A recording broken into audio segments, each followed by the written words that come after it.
Welcome, ladies and gentlemen, to another day of Clash Royale League Asia. My name is Joel Sylvie. Joining with me is G-Cliff for another Sunday and another finishing out the rounds of the conference division that we have here going. Korea versus Southeast Asia in Taiwan. So it's Southeast Asia home ground, but Korea has definitely showed up to play this weekend. Yeah, 6-0 so far, and they only have 2 more matches. Of course, the Japanese teams had 7-1 against the Koreans. That was the best score between the regions. And can Korea actually exceed, maybe bring it to 8-0? That's certainly possible. But for the Southeast Asia, they have pretty strong teams lined up today. So I think it may not be possible for the Korean teams because it is actually finally for the strong Southeast Asian teams versus the weaker Korean teams tonight. If it's finally the time to win out some games, G-Club, I think today might be the day for Southeast Asia. Of course, you got the 2 strong teams of that region trying to go up against the lesser of the Korean teams out there. So it's definitely a possibility right now. And 2 more matches for Southeast Asia to prove themselves. They don't want to go down in an 8-0 scoreline, obviously, being on the home ground themselves. But like we've been talking about, this is going to be the second to the last week when it comes to the conference division itself. We're going to have 1 more week right after, and that's going to be the one to really see how we're going to get to past all the rankings here. Yeah, for Korea, this will be the final day because they don't play next weekend. Southeast Asia, they still have 1 more weekend, so they do have to wait for the result of the final weekend. And so depending on the result of next weekend, we'll see who goes up with the wild card, because we'll have the first place from each region going straight to postseason, as you see on the screen. But excluding those first place from each region, we picked the 4 right after. And we're going to look at the standings for where the teams currently stand, and with Game With and Bren Esports still unbeaten in terms of their win record. In terms of percentage, they have the highest, and even Kingzone and Sandbox have yet to beat them out yet. So by the time we get to next week when Southeast Asia face off against Japan, we get to find out if Japan gets beaten a few more times, and then we might get the Japanese teams to fall off that top 2 chart, maybe for the first time in the season. As we're about to see the second page, this is very important because the top of the screen will actually make it into the wildcard match at least. So OPG Skeleton today, they need to get a win for sure. And Bren Esports as well, if they want to go above any higher, because 4 wins right now, right in the middle of the pack. They need to climb a little bit more, possibly hit that 5 or 6 even in the upcoming weekend for Southeast Asian teams for sure, if they want to advance into the postseason. It's going to be important. We're getting close to the postseason, guys, and that just means that the teams have to put on the gear to make sure they put out the best effort and the best results out there they can. But all the wins on the board are looking good for the Korean teams. Even the likes of OPG Skeleton and LG Nentis, who have shown weaker performances at times, are doing a lot better. And that means that even with the Southeast Asian teams, although not completely out of it yet, they still have some time to pick it right back up. Yeah, as we said already, 6-0 for Korean side, all blues. Let's see if it continues. OPG Skeleton and Sandbox, who's on the rise a little bit more. They're continuing, and they're going against the 2 best, Bren Esports and AHQ.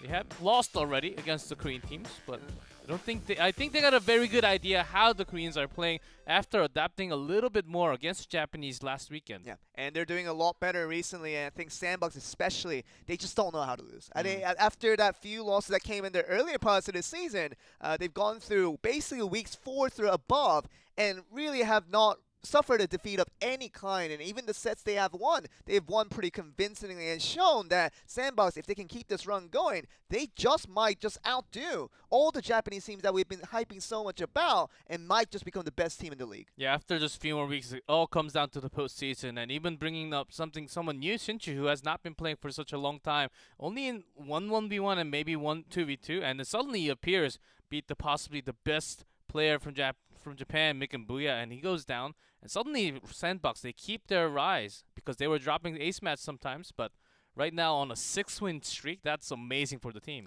Absolutely amazing. They got one more to go, make it 7 on the road there. And really, on the Taiwan home ground, talk about Southeast Asia, should have that home buff and a little have an advantage being on their comfort zone, but never really shown to anything in directly translating into wins because Southeast Asia, they've been struggling for the first 2 days. They're on the day 3, which is basically the last chance for these 2 matches for these 2 teams to collect some wins for their home ground. And I'm sure they're definitely looking forward to it, but I think the Korean teams don't want to give up any losses as well. In terms of the meta between the two regions, right now Korea is it's something new from Japan, something new from Southeast Asia, and they're putting that into the ladder decks as well. So it is not the same ladder deck, but a few new things like the Valkyrie or even the Bandits or the Battle Ram. So they're mixing in few stuff, and lots of time the balloon was one of the things. And Southeast Asia, they actually went in, banned the balloon to begin with. But even with that, they have a lot more prepared to go against the card. And when we talk about the decks from Southeast Asia, it's very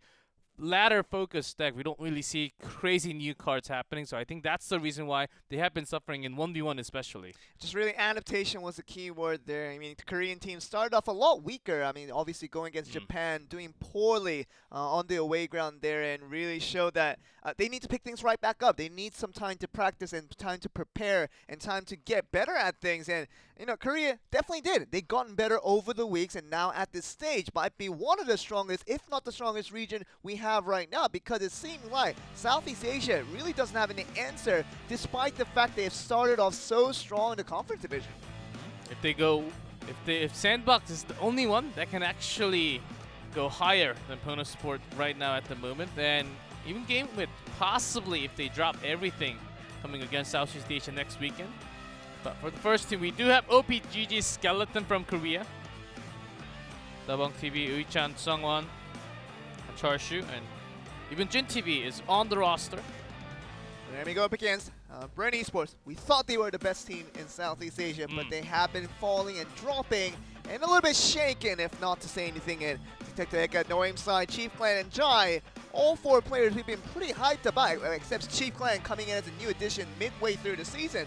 But the other 3 at least, they've been pretty good for the first parts of the season, and we thought this might be the team that we can keep our hopes up for the Southeast Asia region as a whole. But I see the expression on their faces, some smiling, some a little bit enthusiastic at times, but the results definitely haven't been showing the past couple of weeks, and see if they can pick it back up. Yeah, that's because Jai has been their 1v1 player, but against Sandbox, against Kingzone, dropped 2-0, 0-2, 0-2 straight. So they have to find someone new. Maybe they will still use Jai after 2 losses, but maybe it's about time for them to actually change something up, because it's not the only season. We still have a lot more seasons coming up right after, from what I know. So maybe they can just work a few things around the team, make sure they find the right guy for the 1v1 player. It's about time to experience right now. And really talking about experimenting is a very important word you bring up, G-Club, because you can't just be the same and let the other teams figure you guys out. And Bren Esports definitely has been figured out by multiple teams at this stage. And they're really not trying to change up the playstyle too much. And that's become the problem of them suffering from other teams figuring it out so easily that they get defeated, you know, inside and out. And when Bren Esports started off so strong, we thought they would just continue on this run. You always have to improve as the other teams are improving at the same time with you. And Korean teams, Japanese teams, they've been so good at that, at developing with the meta, trying to adapt and to make sure they're ready for what the new cards bring you. And I feel like Southeast Asia they haven't been bad, but they have started at this certain level, which was high enough at the beginning. Yes. But has stayed like this for the constant level. Especially for the 2v2s. They were just outplaying the 2v2. Even in their own region, it seemed like they were a lot better. When they were against the other regions, they were dominating. Only for the first few weeks, though. Right after that, a lot of the other regions picked up the play style and what kind of card, what kind of strategy you have for 2v2. And after a few times of practice, and when they practice, they do have, lots of teams do have their team houses. They practice hard. They picked up right away. And we're going to go to 1v1 though. OPG Skeleton, they're ready to play. Gotta get Dabong TV on the lineup here. See if they can collect the win for OPG Skeleton. Of course, still a bottom tier team in Korea, but overall, still doing alright, picking up a lot of wins recently, but it's going to be up against Detective Heka, not Jai once again this time around. I guess the losses for Jai hit him really hard, because both of the time it was 0-2. And it was pretty convincing by Shinchu from Sandbox and Expo Master from Kingzone. So he did go up against very strong 1v1 players. That's a fact here, but maybe they just want to change a little bit because they still have one more weekend to go. As OPGG, this will be their last game of the pennant race. And if they win, they still have a chance, but very low. See the bands coming through. It's going to be the balloon on the side of the Bong TV. And also the poison. Heka opted to go with that one for the very first set here. I do like the poison ban. Lots and lots of Korean players, including Dabong TV, focusing on minor poison so heavily. Yeah. And just win over time. And make sure they have the perfect defense. But without the poison, it is nearly impossible to have the same format. So maybe they will go a little bit of they will shake their deck a little bit, maybe bring those Rascals in once again. I think that's another very good choice to have in this game, in this matchup without the poison and the balloon. Definitely will be possible, but a lot of flimsy cards are going to be so vulnerable to that poison. So without that spell available, it's going to be a little more valuable. Talking about all the log baits, it's going to be viable as picks as well. But 3 minutes for both these players to talk with their teammates, talk with their coaches, and make sure they got the cards ready to go in. Trying to get a win on the board is going to be the objective here. For OPGG, the chances are very low, but either AHQ or Bren Esports, if they do drop 2 matches, because OPGG won against them, by head-to-head rule, they can actually make it out into the wildcard tournament. That is possible, but very low chance. You have to wait till the next weekend to see if they can actually have chances to make into that wildcard. Really be important. Detective Heka. I'm having a hard time to say that name for today. So I'm just call him Heka. It's a cool name. Detective Heka. There you go. And he's been very good at the beginning of the season. But like with anybody else in Southeast Asia at the moment, been really slacking off in the terms of the results. I can't really say for their actual effort in trying to get better, but in terms of really evolving to a new level and just getting the results where it matters and getting the wins when it really matters. It has been lacking from Bren Esports and Southeast Asian region as a whole. We've been talking about this for the past couple of minutes now, but the Korean teams and the Japanese teams, they have evolved to new levels and to higher heights. But I want to see Southeast Asia with 2 weeks left remaining. Not even, because after this day, they're going to be on to the last week to go up against Japan, and we know Japan is no slouch either. Yep, Japan will maybe a tougher opponent against Southeast Asia. That's not to be taken less of. And both players actually not having too much data on each other. Detective Heka only playing 2 1v1s.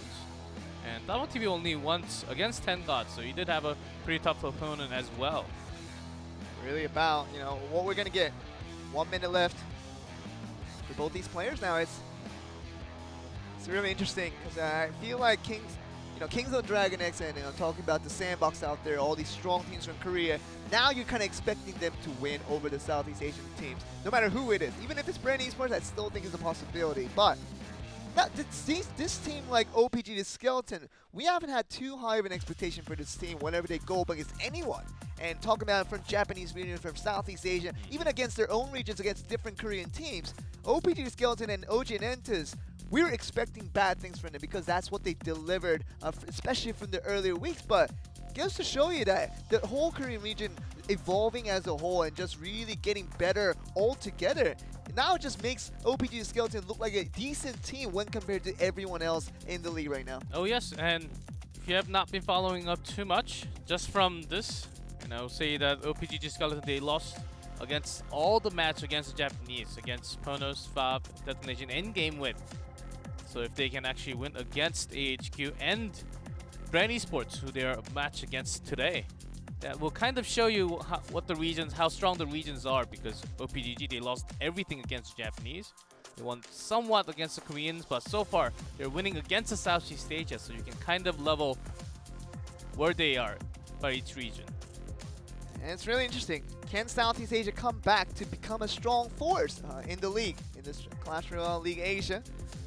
It's really disheartening to say that Southeast Asia is currently the weakest region by far where they currently stand, but can they rise back? Can they rise to the occasion? And for game 1, can Detective Heka bring out the goods against Dabong TV? We're going to find out. No balloon, no poison for either players. Dabong TV on blue bottom. Heka red top. They really like this rush deck, the charge deck for the Korean players. We'll see a little more though. Bandit has been pairing up with lots of different cards in the meta right now. Okay, the Rascal Boy just gonna tank up the damage coming from the Flying Machine, and Sparky. okay, Sparky's gonna take care of the Rascal Girls in the back as well. Take care of one.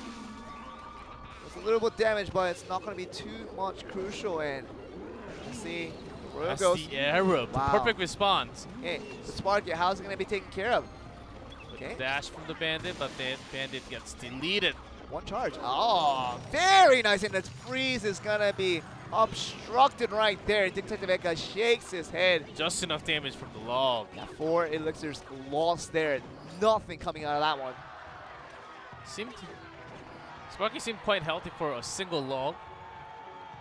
Greatly just calculated from Dabong TV having that experience though. All has been found out. Sparky, Freeze, Inferno Dragon, even the arrow. So Dabong TV knows what he's up against. Really does, and oh, the Rascal Boy trying to tank up the damage, but it's not gonna stop the Flying Machine from destroying his princess. And Arrow, once again, just an even trade, 3 for 3 elixir. Flying Machine, how many hits is gonna get on there? 1, 2.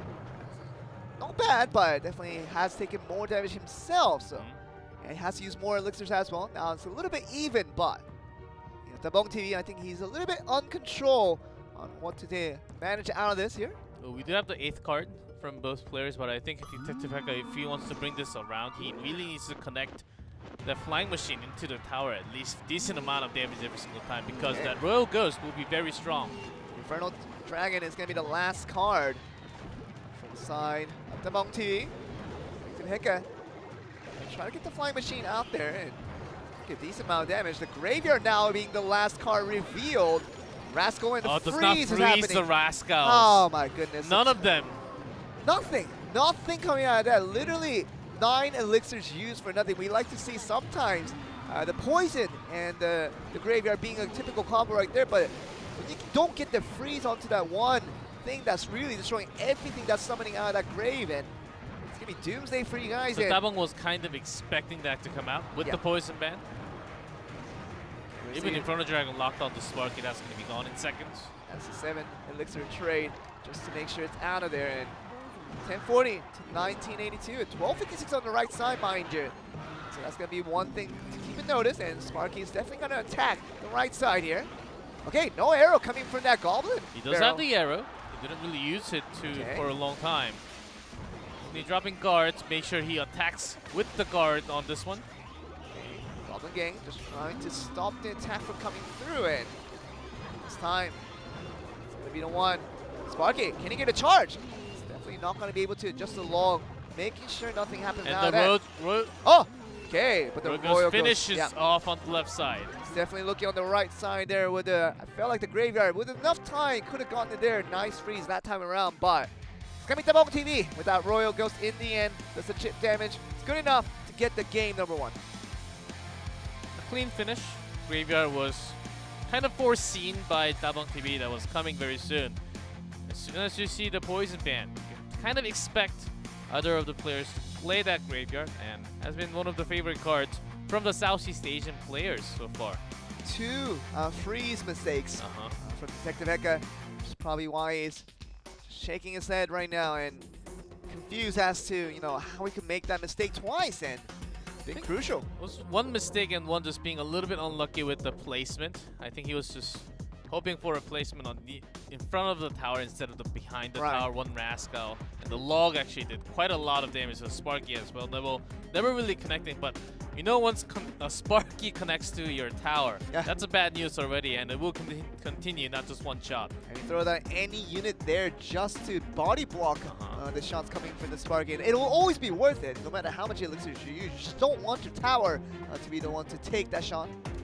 Just making sure your Bandit connects some dash damage, 320 onto the Sparky, and then once that hits, you will know very soon that Sparky, how much HP that Sparky kind of has exactly, even if you don't know the number. A few shots from the Princess and the log should be enough to just finish it. Well, it is still just a tournament level cards here we're talking about, so level 1 Sparky, it's not going to be too much to handle as long as you can handle it correctly. Got the correct number for us, G-Cliff? 1200 hit points. 1200 hit points for a level 1 Sparky. I was not pretty happy because Sparky was the very first legendary card that I ever got. That's right. I was very excited, and I asked my friend, I got a legendary, what is this? Huh. It's an okay card. They told you it was he a didn't no. want to lie to me. Yeah, they told you it was a no-no. His face was saying no, but he said okay. Okay, look at this Hog Rider though, starting us off. Gotta get the Goblin Gang and the Infernal Dragon to take care of that one. Hog Rider, when there's a tornado available, let's see if Dabong has it. Yeah, definitely not banned out, so still a possibility out there. And Infernal Dragon, can he melt down? Okay, almost close to it, but the Musketeer sees to live another day. Spooky Ghost has appeared in the arena. Will be straight walking in, but Ice Golem just in time. Ooh, Cannon! As a defense.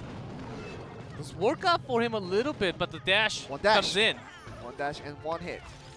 It's gonna be 1+1 here for the Bandit. So Detective Heka is off to a very cheap cycle deck with the Hog Rider, making sure he has some kind of structure. That's gonna be the Cannon against the Ghost. What can really stop the dashes from the Bandit that will be happening again? Even going towards the Bandit as defense there, just to make sure the Hog Rider gets limited number of hits. And once again, very nicely done with the Ice Golem, just to make sure the Bandit doesn't do serious amount of damage. Real Ghost as a defensive tool is such a strong target. And look how much damage it does just that one hit onto the cannon, and it's just so strong there. And it's also not a single target damage. Yeah. It does a lot. Oh, misses one Goblin. Has to summon one more skeleton, so that's an extra elixir use just for that one. Oh, but look at this. The Rascal's right after the log, Yeah. so Fireball spent for it. So Musketeer just trying to summon out just for the Princess, but he knew with the Rascal Boy tanking it all day long.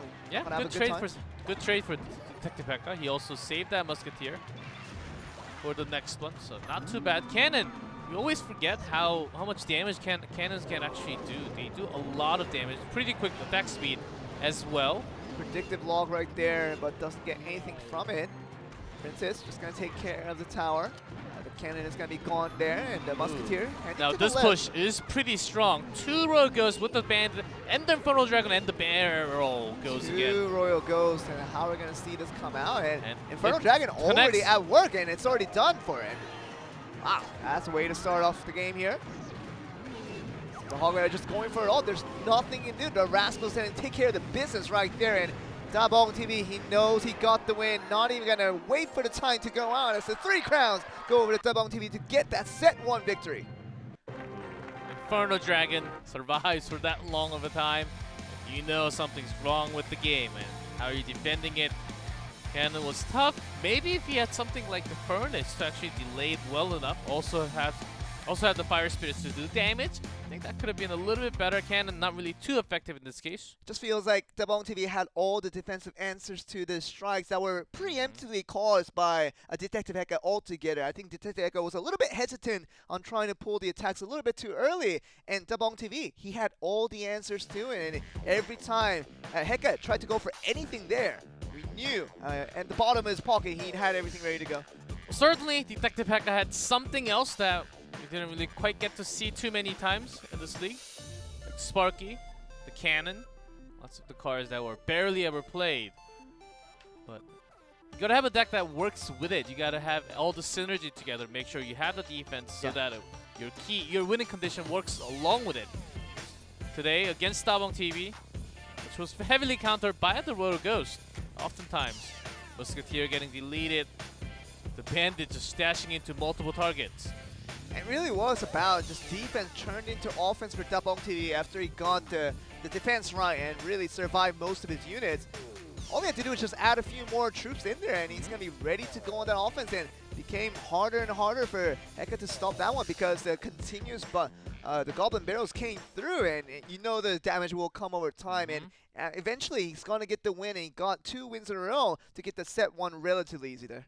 A few of the logs I If I had to pinpoint onto Detective Pekka, because he was placing the cannons in right near the center, if he actually placed a pixel next to it, so which didn't catch the ghost all the time, I think he could have put it right next, moved the pixel to the left of our screen, so it hit the road ghost as well as all the units that were coming in the ground.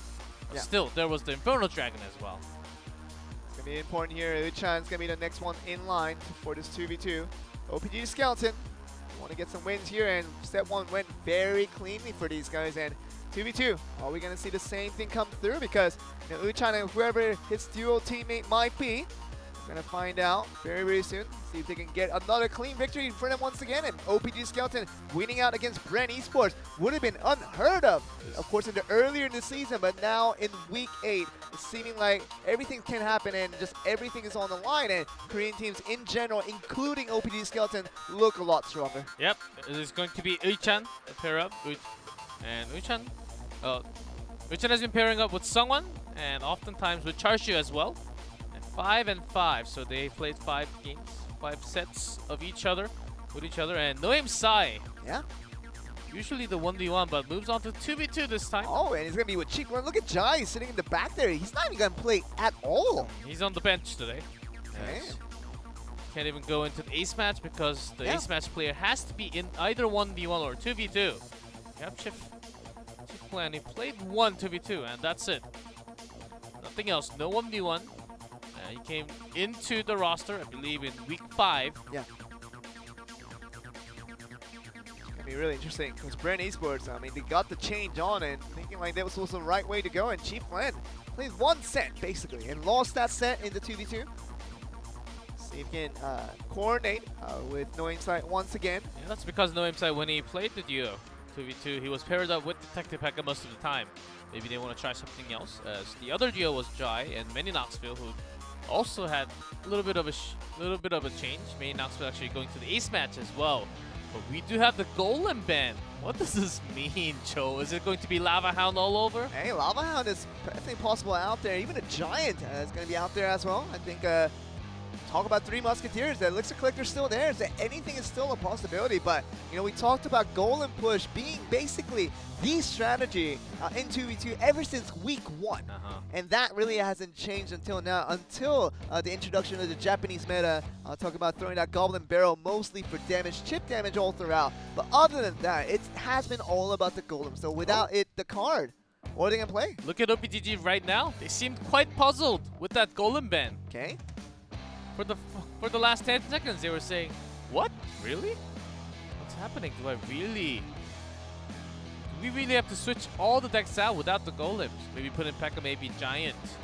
It'd be funny if OPG Skeleton, the only thing they prepared was the Golem decks, and now they don't know what to do. I'm pretty sure they have other things, but mostly Golem focused. They still have lots without the Tornado. Definitely not. Yeah, it's definitely not worth criticizing because Golem decks basically, essentially are the 2v2 decks of the time. And you can switch up the Golem decks just a little bit. Of course, have the Prince in there. Of course, that we have the Night Witch in there. Anything you want behind it. But Golem always has been so essential. It just really seems weird to have the Golem ban now. Now I have to think of a completely new strategy. They can still use a Giant Skeleton as well. Yeah. Without the Tornado, not as effective with the Executioner. We did see it without the Tornado, and we did see the team lose without the Tornado. So maybe that can be a strategy if you want to line that up. I think compared to the Executioner, sometimes Dark Goblin just does the better job. Oh, yeah. Super fast attack speed. I mean, without the Golem, the next viable thing is definitely the Lava Hound. I mean, Lava Loon is still out there. No Balloon bans, no Lava Hound bans. They're still way out there, and definitely a lot of teams have won with that composition. And you know, talk about chip techs. It's going to be there as well. No Aim Sight likes to use that Giant Skeleton with the Miner. Fittingly, the guards as well, everything in there to make sure his units stay alive and try to get explosion on defense. But really interesting. Without the Golem, what are we going to see? As you just saw, No Aim Sight, Chief Clan, they're 2v2 decks. It's the most played.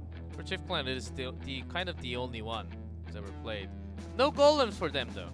Lots of times, Giant Skeleton. And actually only having one Giant Skeleton, and most of them were composed of spells. I see about 7 spells between the 2 players, so Very spell focused, as you can see on the screen, but of course without the golem in this case.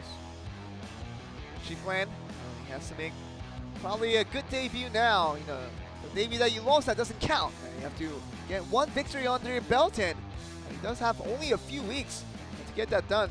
Today will be the last day of Week 7 and the last week, Week 8. It's going to be very important to see how they do, because Chiefland, ever since entering this team now, wants to do far better, and him and Knowing Side would like to get a win here, but it's going to be against OPGG Skeleton. They're off to a pretty comfortable duo with lots of experience, having 5 sets together. Sungwon and Euchang recording in. Let's see. So far 2-2. This will be their 5th set together. Yeah. So it's gonna be interesting. OPGG Skeleton, do they have what it takes to get another clean result like they did for 1v1? The Bong TV got them the goods. Got them the 1v1 victory they were looking for in the cleanest of manners. And 2v2. Now we have these two guys, see if they can make it and get the job done. And not much time being wasted here, because after that 3 minutes of teams preparing to get into this game, I think we're gonna be ready to get into game number 1 here.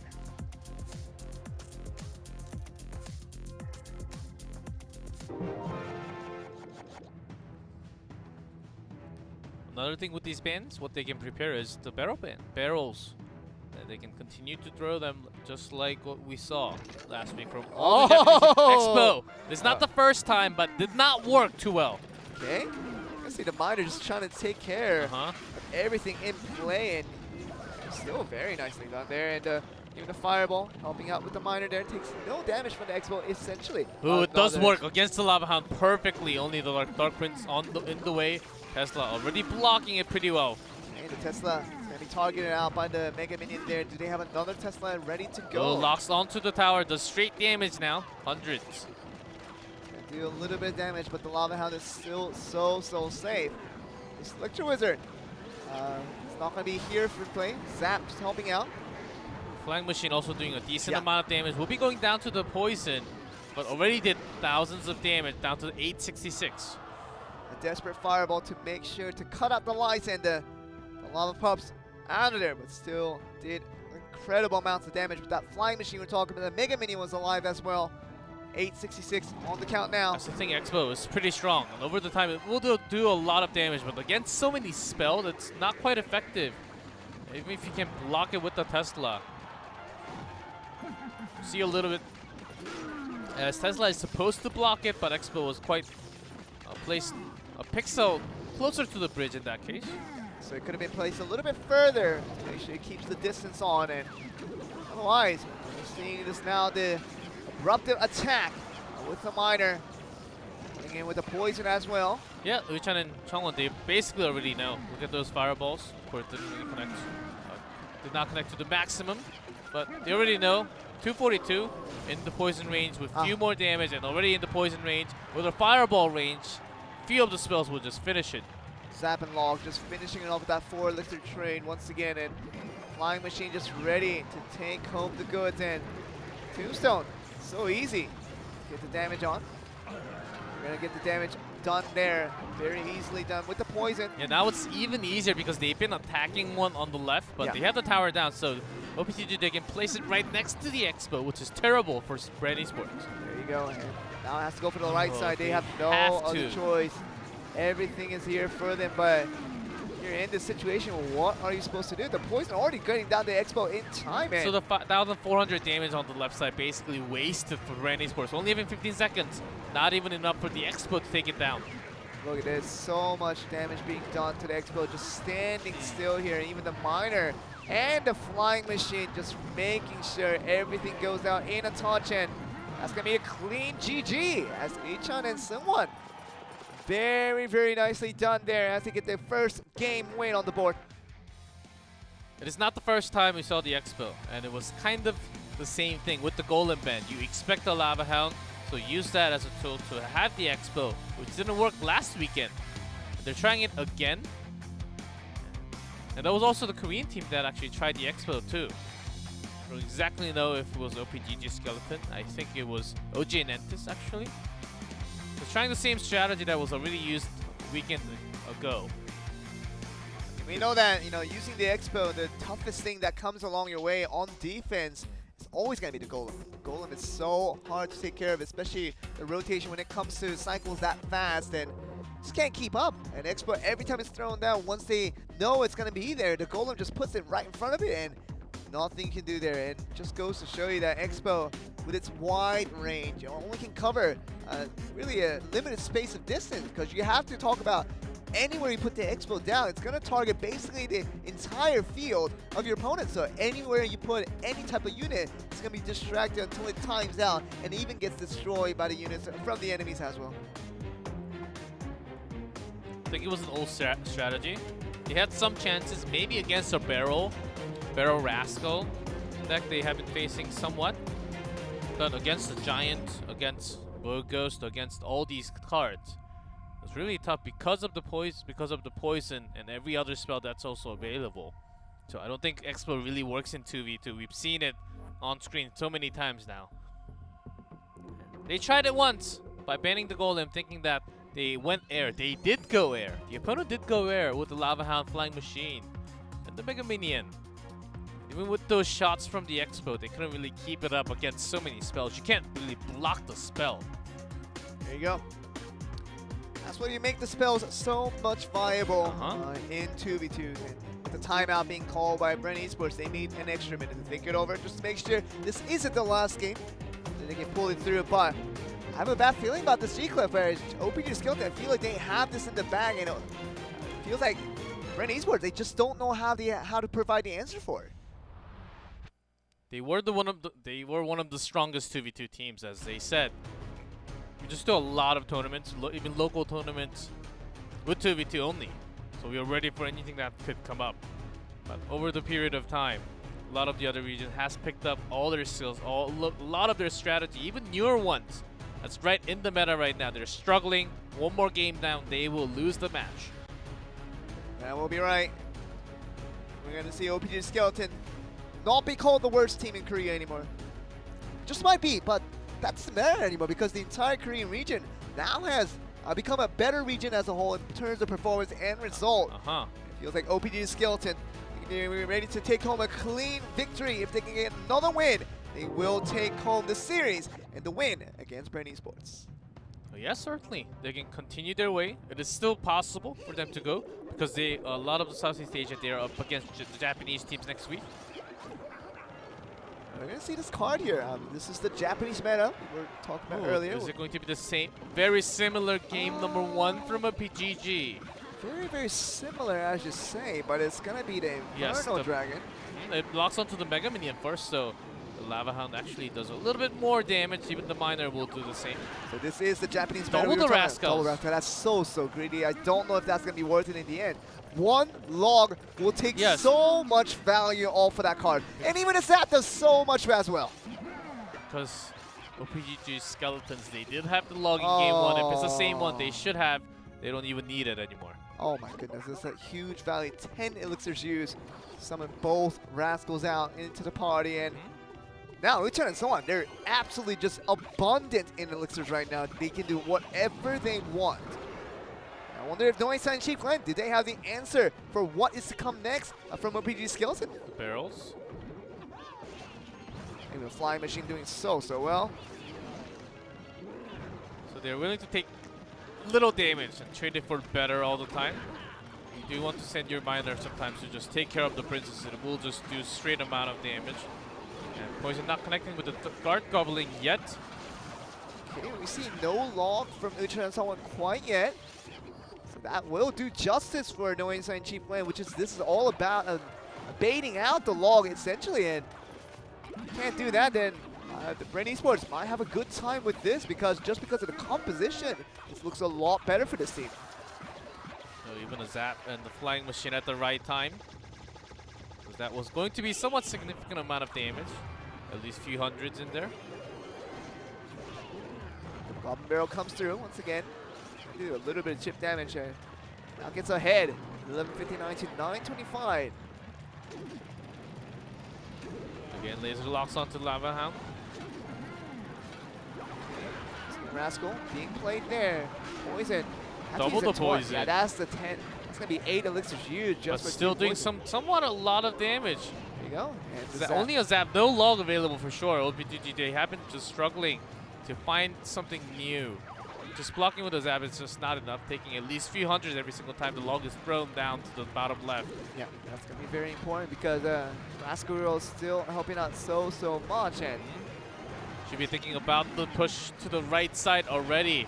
Fireball comes, 46 left, and that's Zap. not enough 5 seconds. for the That's all left top side. So close. 1 second. Oh, that was so close. Milliseconds of a difference. Now the game is reset. Of course, it's a little bit towards the advantage of Northern China Chief planning. Wow, what a game this is turning out to be because now it's a game of inches and anyone can take it from here, but they don't still have a log. They do not have the log, but they do have a lot of the air units, which should just be fine. But a little bit late summon on the Dark Prince. Dark Goblin, pretty fast and like at least 2. Even if it has very small amount of HP, it will actually do 1-2 straight shots to the tower. 63, the count, and the rocket just Inferno Dragon. speeding up the both process. of them were caught in that rocket. Very nice with that rocket. Maximum value right there, and it's going to be GG. There's no way coming back from here. Uchan and someone knows this play coming through. They are losing the elixir trade. The battle, for sure, the log and the barrel. Oh, puts it in the Connects front. the damage. That's going to be the trick, the fake with the Goblin Barrel to put it right in front of the tower. Or the Mega Minion was there to defend it from the behind. And that's not going to reach it in time. And Game 2 victory now going over to Bren Esports. Literally, you couldn't have played that worse because you talk about having the log bait deck. And you don't have a log to begin with from your opponents. You know it's going to have it a little bit easy. And that would have been a lot closer if the log was there by OPG Skeleton. Now they're going to call it time. I feel like, you know, maybe they should talk about it for 1 more minute and try to add the log back into it. I do think that even without the log, OPGG Skeletons did very well in that game. Exactly. Just cleaning up, making sure you stack your own units and do as much as the trade. Because you do also have the miner, which does maybe a little more than the barrel every single time when they pushed in. The real problem was Inferno Dragon getting hit by the rocket double, because I believe Inferno Dragon was dropped at the same time the rocket just started to travel. Can't really I'd have to see the replay. Maybe they just saw double Inferno Dragon behind the lava illusion to be fine. Yeah. And because they never saw the rocket before. It's true, and I think that would have been a surprise attack right there, which is mostly down to chip down the tower so they can get to the win much faster in that occasion. But I mean, but Bren Esports, we're winning out closer and closer as the timer ran out because, you know, when you're trying to play a log bait deck and you don't see a log for your opponents, you're gonna be on the edge. You're gonna find the advantage a lot easier. And I think OPG Skeleton, they didn't expect Bren Esports to play the Japanese meta. Play that log bait deck that we've seen so successful here. Might play it again. It just might have the log available for both players and it should be really good as they approach this next game and could be the final game. See, still for Bren Esports, if they lose this one, they don't get to go to ace match. They're gonna close it out right here. That's why I called their timeout here. They do want to finish it up. Ace match. Don't really know who's going to come out, but no aim sight is still very possible. Given Chief Clan, without any data on 1v1, can be quite of a threat against OPGG.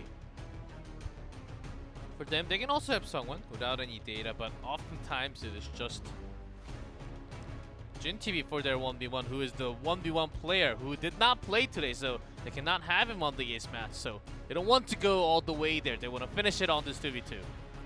There you go, and OPG Skeleton have 1 more game to go as they were in the previous game, but in order to begin having their good run, they need just another win. Just 1 more win is all it takes to get the victory over Bren Esports. But if they lose this one, it's going to have to be all reset going to the ace match for that last 1v1 to decide the winner. So OPG Skeleton have it easy now. Just to win 1 more and they can clinch the victory for themselves. Oh yes, still on the match point. Both teams just putting off their best as they really need this win. OPGG for them to advance into the wild card, Or is it going to be Bren Esports for them to climb up a little higher and become the first from the region? Oh, cycling at the all-important spell, the log. Just showing that we do have the log, by the way. Hey, you know what it is, though? The log is probably one of the most important spells in the current meta after the introduction of the Rascals. And wow, look at this double Mega Minion summon. And look at this.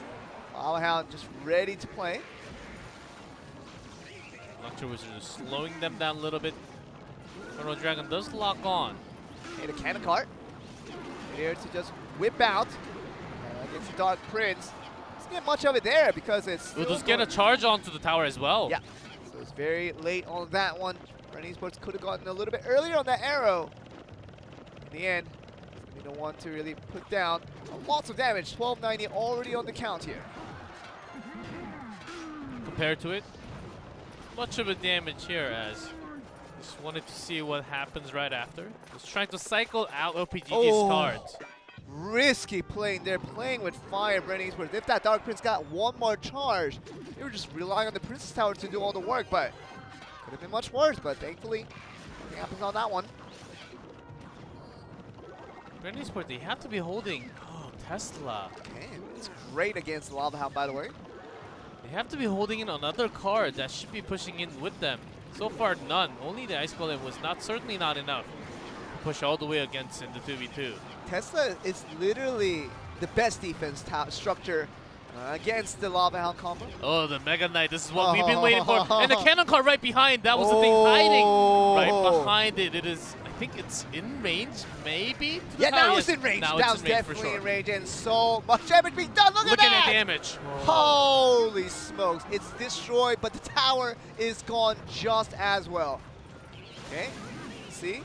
The Electro Wizard just buying enough time. Oh, great defense there. No inside Chief Glenn takes no damage out of that one. Yeah, that's the thing. The units hiding behind the bigger unit. Sometimes we don't get to see what's under the minion horde. Sometimes the mini P.E.K.K.A just walks straight in. You never really expect it, but once you throw that arrow, you see something else. See the poison now coming from offense here from both sides. The freeze now happening from Bren Esports to make sure they stop the damage coming through. Like we keep mentioning, this is going to be a complete reset to continue on the game. See the turn on someone. Just trying to go for the Lava Hound push, but really not coming too much out of it. Coming empty-handed in. Still got to look at the quick cannon reflexes from a PGG, stopping that cannon card.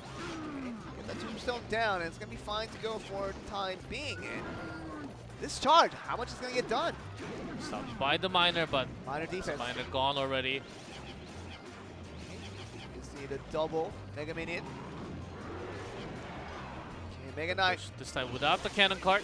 Oh, with the Electro Wizard in the back, that's going to do so well for these guys. Mega Knight eventually will make the jump through. Still going to be wasting a lot of time to get there. And Dark Knight just doing the great defense for OPGG, but still taking the poison damage. So let's see where this goes. 2 more minutes. See this come here. Miner just trying to chip away as best as he can. Cannon cart just trying to get melted down, but just be careful here as they don't want to reach the tower. Oh, barely out of range. No, it's actually in range. Gets two shots. Hits. Yeah, that's actually right along the edge there. And you were talking about G-Clip, but barely gets it down in. Lava Hound, second one. This is going to be the desperation. This is going to be the all-in effort. If this doesn't work, I don't know what will. Too many Mega Minions. Oh, the freeze to capture everyone except for the Dark Prince, was actually drawn by the Ice Golem as well. So the poison destroying everything. This is now being reminiscent of what we saw from Bren Esports in the first few weeks in terms of their attack performance. Talking about the 2v2 doing so well. This is what we're used to, and we want to see Bren Esports perform this well. The Fireball, just making sure every spell down. One more spell needed, though. Okay. And the Zap will finish it with the log. Yeah. They will bring it back and win this 2v2, and we are going into the ace match. Going side, Chief Glenn, they're ready to play in. They're just ready to get this there, and And they send out the heart signs and send us some smiles as well, which is going to be the more important thing because Bren Esports has not really had that smile for many couple of weeks because last few weeks it has been tough for these guys, and especially against the Korean teams. While it isn't completely over yet, but they're a lot closer now to get to the Ace 1v1 match, and eventually could be that win, the first one for Southeast Asia on this weekend. Yeah, now it's a problem for OPGG. They do have Jin TV, but he's on the bench. He did not play today, so who else do they have for 1v1 today? As they have a lot compared to Bren Esports. They can just send out anyone.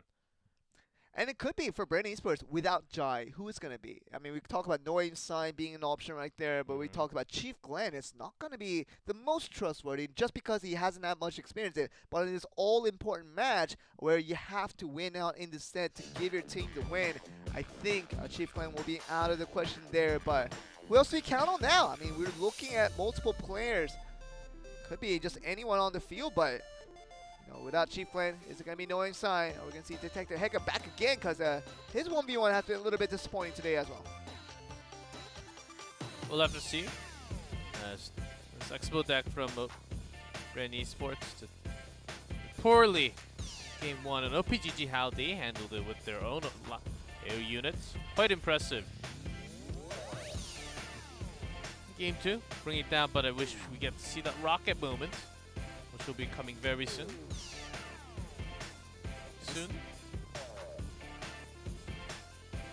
Just waiting. I'm waiting. Soon? That's right here. TM? It's going to be right here. The 1448 down to 1247 after game down. Right after that. We do have to see the Lava Hound first. This is where it is. This is where they send down the rocket right here. Actually might be a different game. No, it's this one right now. That's right, yeah. Okay. So Rocket thrown already, and then so it was a late Inferno Dragon. Maybe he was thinking it's not gonna get caught. Yeah. It's gonna be right in the mix there. Maybe just slip fingers on that one. Oh, but it looks a little bit too exact. It looked like a slip finger. It looked like a late Inferno Dragon for sure. Yeah, I think he just miscalculated the rocket location and thought that it was gonna stay safe, but. And I think even without that, the log bait deck was working against a deck that had no logs at all. And, and you know what you're going to get with that? And just over time, you're going to get the advantage. And Noim Sign Chief Clan on that game 2 looked very good. Game 3 wasn't really about a deck victory, but it was about them playing well, playing with unexpected cards. Pushing all the way into 1500. Yep. It's the Mega Minion with the poison on top, the cannon card. After getting all the skeleton, does connect to the tower, and that's a jump from the Mega Knight and the cannon card, just destroying it right now. There he is. Gonna talk about that cannon getting a few more hits onto that tower, right on the brink of trying to get to where that cannon card will be positioned to get the hits on the tower. But the 2v2 is now done with, and Bren Esports does get the win. So we're going to go to the 1v1 ace match. We're going to see. That's first of all the important question we want to ask. But who's going to get the win? I think that's a better question that we want to get an answer to as we get through each game here. Yeah, for the 1v1, I think both of the teams lack on information who it's going to be. Whether it becomes anyone from the team, they didn't really play too many, other than Jai.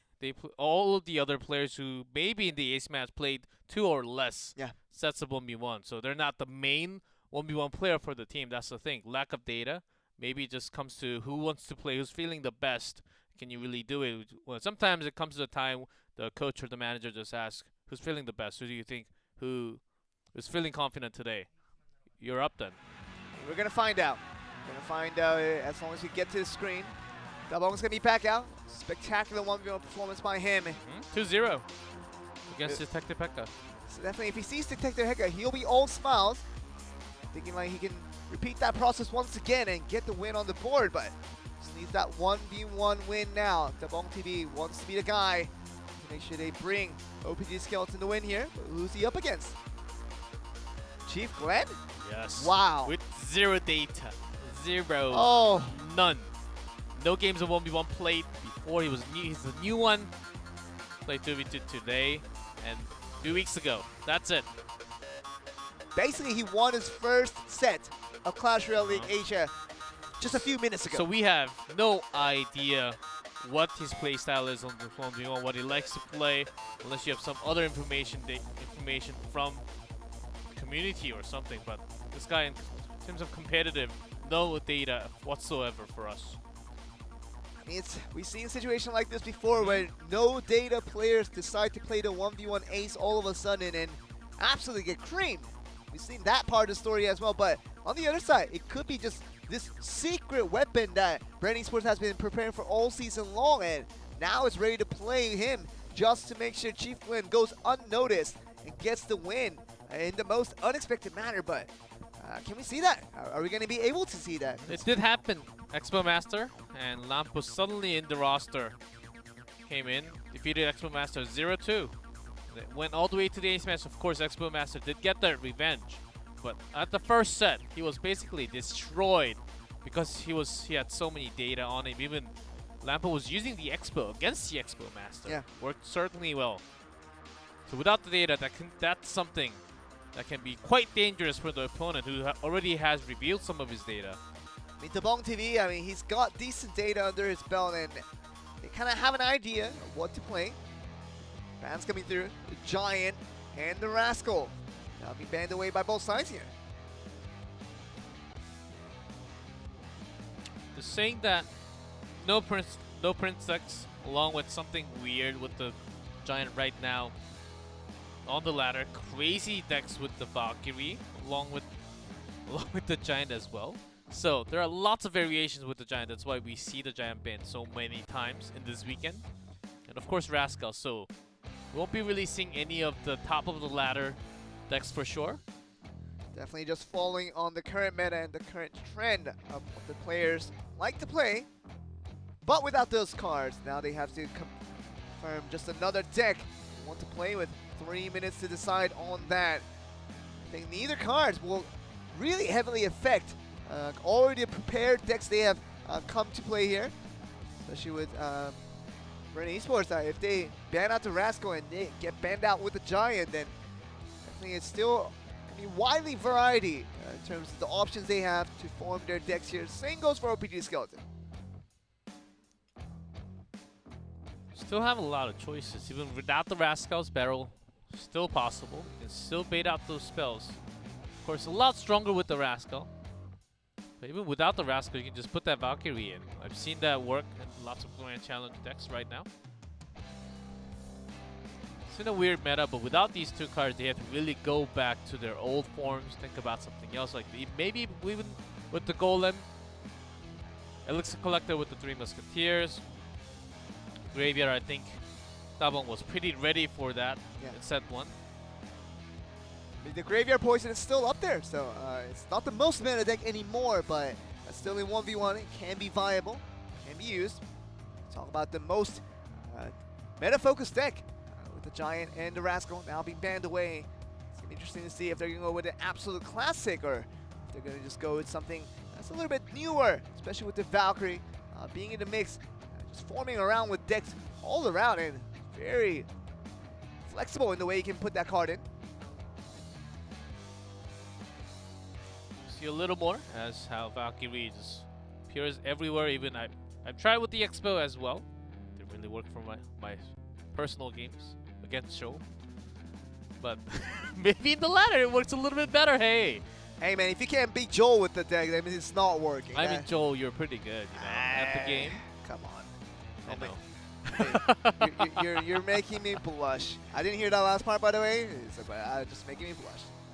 But these players are good. I mean, any deck you come up with, you have to beat them out. It has to gain control of what you're trying to do. Really interesting to see with Chief Glenn what his playstyle is.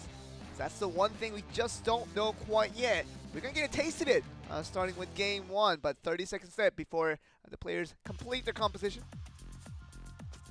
Well, we could just see a very similar one from Dabong TV once again with lots of bandits, and the Royal Ghost has been the main theme for his deck so far. Game 2, even with the Rascals, not really getting caught by the freeze at all. But he always had the logs available. Maybe he will change the spells up as well. Yeah, without the Rascal, do you really need a log? I think you just put that log bait decks really out of there with with the ban of the Rascal. Players are done selecting their decks, just making their best cards, form together the best of decks, trying to find out if that's the one that can beat out their opponents here. OPG Skeleton, they were ahead in set 1. Set 2, they got one game first, but lost 2 games in a row, and now they're into this ace match. It's all now even. Dabong TV got a 2-0 clean sweep last time around. See if he can repeat that process on this ace match. He's a clean guy. He has to untangle all the cables before going in. To like the spirit. Seems like he's feeling very confident as well. Just enjoying the moment at Taiwan. Chief Clan, let's see. He can actually have this 1v1 down to himself. The first one for the team. First from first career in Clash Royale League Asia. Gonna start off with a miner. What he can do. Ice Wizard. Slow down each of the hits. Coming with that shovel. Okay, interesting choice here. To the Goblin Hut. He used the Baby Dragon for Dabong TV. It almost seems like the Spirit Goblin is frozen after the first Spirit thrown. Graveyard, and of course the poison to respond. Even the Zappies. Just helping out with the Baby Dragon more than anything, because a bowler from Dabong TV, but a perfect response. Yeah, against the Zappy, it's absolutely just perfect. And send out one more rock, and with the log, it does the job. Flying Machine, just take care of the bowler, who will definitely not be attacking the Flying Machine. Boulder is a little bit heavy to throw up in the air. Let's see how Dabong TV responds. It's quite hard after looking at those 6 cards.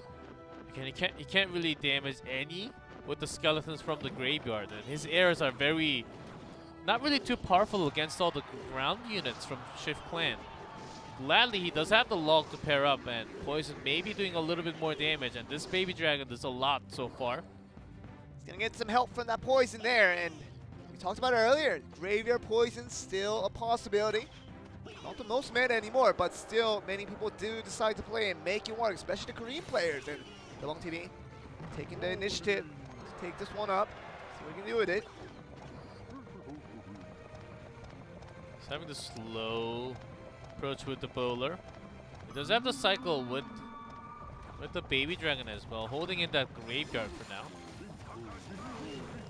Slowing down the attack with the Ice Wizard, but now P.E.K.K.A. suddenly appears, but P.E.K.K.A. will not really get too close to the bowler, but stopping that with the miner. Great job by Chief Clan. Okay, so we go over here. P.E.K.K.A. just able to swipe things down. Zappy's there to counter the Infernal Dragon so well there. Really has no time to just close it down, and P.E.K.K.A. gonna get one swipe. Wise. Mostly about the other team. Dabong TV doing well to react, and now it's gonna get the minor damage from Chief Clan. Zappies are just slowing down the units so well with all the stun. Poison, of course, to counter the graveyard once again. Just connecting few damages from the skeletons only. Just gonna bait out the poison and use the poison himself to get the job done. I think it comes down to Dabong, his next tornado, how effectively he can actually line that up against the P.E.K.K.A. once again. Does have the bowler now, but the Zappies will be the real problem. Zappies will most likely be summoned once again. As soon as the bowler and the Electro Wizard, Infernal Dragon gets close, but Liner ready to start things up here. Let's lock it down, and no poison this time to respond, even having the tornado to make sure the Zappies close in together with the Flying Machine. So the Baby Dragon did connect once only, down to 402. So even with the log, you want to connect some more damage. And what's important, the miner now coming into play. Oh, but it's gonna suddenly go, but with the bowler, the positioning placement from Chief Clan. Wow, we didn't see that before, and the bowler pushes the miner back to the King's Tower. Didn't really think through that bowler may have just went down, but activating the King Tower down to 643. Very close, but maybe a little bit more painful now. Taking less damage from the miner. Miner still down to 154. Dabong does have the poison, and this poison from Chief Clan is not enough to take it down, so Dabong does take the win. 19 HP. You can see it right there. What's the difference between the two players? And Sandbox TV get the victory by the closest margin, with that last poison being casted to secure the game number win once again for OPG Skeleton. Still needs one more. Was very, very close. I mean, talk about activating the King Tower. If that actually did not activate, the miner that came right after to the left side, I think that could have had just one more hit to the tower, and it was going to be Chief Glenn taking the win. Yeah, that's the bowler for that carry right there, for the MVP performance. It wasn't Dabong TV just controlling that bowler, it was actually Chief Glenn putting that miner all the way near that King Tower. Putting it in literally the opposite corner. Because he just saw the tornado right before, used for the zappies. It can't be, there's no way the miner can be pulled to King Tower, but sometimes those kind of things will catch you off guard. Definitely have not seen that interaction myself during my games, but we don't see many bowlers throughout. That's the biggest problem we start off with, but not knowing what cards you're up against, not knowing the full effects, what it can do at certain positions. Kind of startled him there, and now Bren Esports, one game behind. Chief Glenn yet to prove himself, has done well in the game one, got very close to winning out, but it's going to be a loss nonetheless, and see if he can get a win right now in game two will be important for these guys. You can still should switch it up. Dabong TV, the graveyard didn't really do too much damage. Lots of baby dragon. The tower went down mostly from the baby dragon, having about 1,000 or even more damage. Rest of it coming down from the poison and damaging the goblin hut as well. So how can you stop that poison? That will be the key for Chief Glenn. We're gonna find out. Second game could be the last one. Sandbox TV wins out this one against Chief Glenn. There's the Giant and the Rascal being banned out. We don't know what's gonna be in play, but Dabong starts off heavy as he puts down the Elixir Collector here. Ooh. Miner does not come to the collector, goes straight to the tower. Just gonna use a poison instead to chip it down, but that's gonna be even trade throughout, and you're not really getting much out of that. Gets a dash out from the bandit, so that's about an even trade, I would say. Zappies once again. Let's see if it's the same deck. This against the Royal Ghost is gonna take a couple of hits. Get one more hit, and it's gonna take 3 hits actually, so a lot of Penance Tower hits taken in. 3 Musketeers. It's gonna be the answer for Sandbox TV. Of course, the moment you see the Elixir Collector, you do kind of expect it, and the Royal Ghost response from Chief Glenn does have a lot, and even P.E.K.K.A being dropped, but the tower is getting some damage. Okay, starting off here. Royal Ghost doing a good job on the right side. Getting down to 1670. Sandbox TV has lots of solutions against that P.E.K.K.A. He has the P.E.K.K.A pull, the goblins, the Ice Spirit. He can delay the P.E.K.K.A forever. Ice Golem is so good for that one, and gonna get where it needs the most. See the Goblin summon there, not even the Spear Goblin, but just regular Goblin on that occasion. All the cards now revealed for Chief Glenn, and now has to just compensate for that Elixir Collector once again, see what he can do this time. P.E.K.K.A is sealed and locked unless Chief Glenn has a major elite. No, Elixir lead here. Even if he has an Elixir lead, I think by throwing down the P.E.K.K.A he may just lose it. So maybe he just have to keep that in all this time. Just use the minor poison effectively enough to do some damage and finish off the right bottom tower, as only 714 left now. 714 as you say, but still the 3 Musketeers ready to take things down, and right tower looks very vulnerable now. Dashes in, Zappy already gone. Ghost already locks onto the damage. Musketeer taking out damage source from the back, so not too bad of a trade for Chief Glenn, also dropping the Zappies once again. See this come up, Flying Machine. But only 266, so Sandbox TV he has lost this one already. A minor hit with the poison would just finish the game here.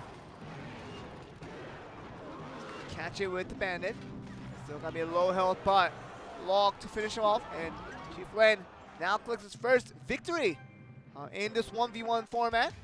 Gonna go into game 3 side with the Bren Esports. OPG Skeleton are going to get the first victory of the night. It's not the 9th game. We're going to 8th game here between Dabong and Chief Clan. Comes down to this final game, the winner takes all.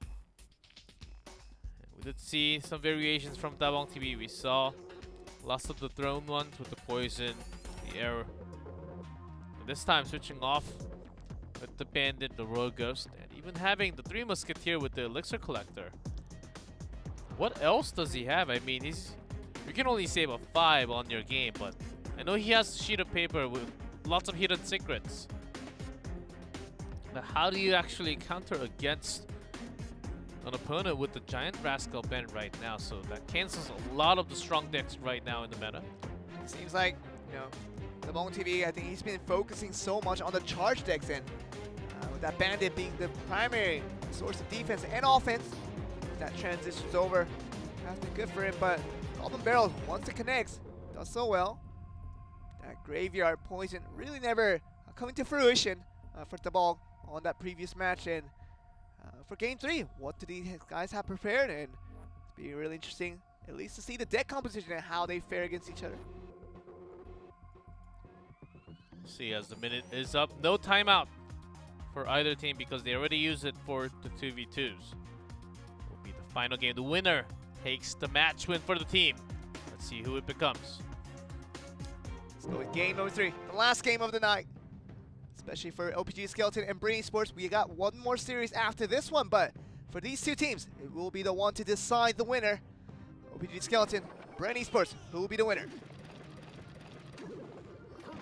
Miner to start us off. Very similar decks now, as we see very much Goblin Hut being thrown down on both sides.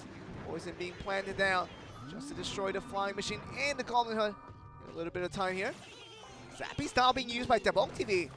So taking a page out of the playbook for Chief Clan. Very similar one from Chief Clan game 2. Wow, it's going to be literally the same deck though. Let's see. Zappies. We'll see some variations. It is not the flying machine all the time. Okay. Royal Ghost, he's here. I'm telling you, this just might be a very, very similar, if not the same deck. Getting the Miner now. Now, 5 cards. That looks almost similar. And the flying machine. Hey! We'll see. We still have 5 more, Joel. There we go. Gotta wait for those question marks. There you go. But damage being done by the Miner very nicely by Dabong TV. Flying machine. Getting swiped out. If you place it right all the way to the left or the right, it will kind of act like an Hog Rider because it has a wide range and just do straight damage to the towers. See the P.E.K.K.A. See if this becomes similar. That's a hard one to copy off the books here. 660 on the right side tower now as the Spear Goblins coming out of that Goblin Hunt each and every time. It's gonna be the P.E.K.K.A. mirrored once again, and we might get exactly the same deck. G-Clef. Let's wait a little bit more. Because we do have the Log Zappy slowing them down. The poison is the real deal. And the Miner on the back. Gets the extra swipe here and looking very good. 261 In down the meantime, to so 187. much damage done onto the right tower, though. TV gonna get that free tower. No problem there. Chief Glenn just focusing on getting the P.E.K.K.A. through, but gets no swipe in the end. So if we see the log coming in from Chief Glenn, it will be exactly the same thing. Oh, yeah. Very likely by now. The reason why Chief Clan didn't really use it was because he was using the poison. Didn't really waste any elixirs because he was losing his own tower already. Now this push down to the last 30 seconds. He does need to come back. Poison dropped already. The Miner doing some damage and the log final card revealed. But the poison so much more effective for Dabong. Okay. See the Zappies now trying to slow down. And a major value on that log as well. Charge coming through. Rogos. Even with the Miner, just not enough time. Poison, he needs something like a rocket right now, but does not have it. Hey, it's going to be out of cards in Dabong TV. Another victory in that 1v1 and single-handedly carries his team to another Korea victory as OPG Skeleton picks up the win against Bren Esports. They lost the match. They had no chance, 0 chance of advancing. But finally, with this win, they will have some chance at least, very low still, But it's certainly possible. Bren Esports, if they record another loss, they may be below OPGG Skeleton because by the head-to-head, OPGG won against them today with the same record at the end. OPGG will be on top of them on the standings. And that's a crazy thing to say, isn't it, G-Cliff? I think Bren Esports were one of the best teams in the league, at least from the very first few weeks of the league. And we were talking about the tournament starting off with Southeast Asia, bringing up hopes that they might be similar in ranks and similar in skills when compared to Japanese teams, when compared to the Korean teams. The Southeast Asian teams are no slouch. That was for the first few weeks, but as the weeks go by, now they're slowly starting to decrease into this level as they might be the worst region we have out of the three that we have in Clash Royale League Asia. I think Bren just continued their way so much in that they didn't really change their playstyle too much. Yeah. They are trying now, what I've been seeing so far in this weekend, but it seems like it's a little bit too late compared to the other regions. And how they are trying it is they're staying on the same level, not really flipping the page as the other regions are actually doing every week, along with the balance patch, along with the new card reveal. It is not at the same speed. Maybe Bren Esports, they were just making few mistakes, and Chief Clan, his first 1v1, lots of games very close, especially this first one. So close with 19 damage left. Could have went the other way. Really, Chief Clan, he had some of that poison just 1 second earlier. That would have been him getting the victory there. But you know, that's what makes the player differences, and who makes the victors, who makes the losers. And in the end, it became about that 1 second difference. Then game 1 and game 3 looking also very good for Dabong TV, who had control for most of that game, even with the exact same deck. Showed that Dabong TV deserving winner out of this set once again in the ace match. In the final game, decided the winner for the match in the team. Exact same, but how Dabong was actually using the poison and the log together. And a lot better synergy compared to Chief Clan. It was very slow with his P.E.K.K.A. It's really interesting. OPG Skeleton doing well. We're going to get to the interview, get to the translation, see what the players had to feel after the game cap. Content away. 축하드립니다. 네, 축하드립니다. Of course, congratulations, OPG Skeleton. 好的，那这个对，一样恭喜嘛。那接下来就想问一下他们啦，就是因为其实今天的比赛出战的选手，好像很多人都是比较没有一些对战的记录可以来做参考的。想问一下，就是他们说，就是如果你们面对的对手是没有太多的过去的比赛记录可以参考，他的一个卡牌池的话，那你会做怎么样的一个应对呢？拿出自己最擅长的卡牌吗？还是什么样的一个情况？ 오늘은 상대팀은 사실은 출전 나오신 선수들을 그 예전에 그거 출전을 많이 하시지 않은 선수들이잖아요. 그래서 was actually not 그 상대방은 in too many 어떤 matches before. 사용하는지도 예상을 할 수 없는 경우시 네, So it was kind of impossible for you to predict the decks. 경기를 준비를 하나요? How can you actually prepare for your own match when that's the 예상하지 case? 못한 상대가 나왔고 예상하지 못한 밴을 당했습니다. And even the ban, I wasn't really predicting. 강력한 카드를 구성해서 상대방이 bans for my 이 덱을 쓸 1v1. 것 같아서 유리한 상성을 가진 덱을 준비했습니다. And after just 这是这 understanding 次出场的选手是之前没有 understanding 什 the 么数 ban, 据的，然后我们 I 也不 was 知道 kind 他 of 会 just 使用怎么样 predicting, 的卡 trying 牌 to，have 然 the 后其实他 upper 就 hand 是 in ban the 的那个卡 advantage 是让我们没有 by 想到 bringing 的。 my 不 own 过我们 deck. 是根据他所 ban 的那个卡来猜测他大概会使用怎么样的牌组，然后以这样子来作战的，然后来就是决定的。 好的，那接下来下一个问题呢，想要问一下，就是你们在因为知道这一场比赛是目前为止韩国的比赛最后一场了，那你们对于今天的这一次比赛，在赛前会不会很紧张呢？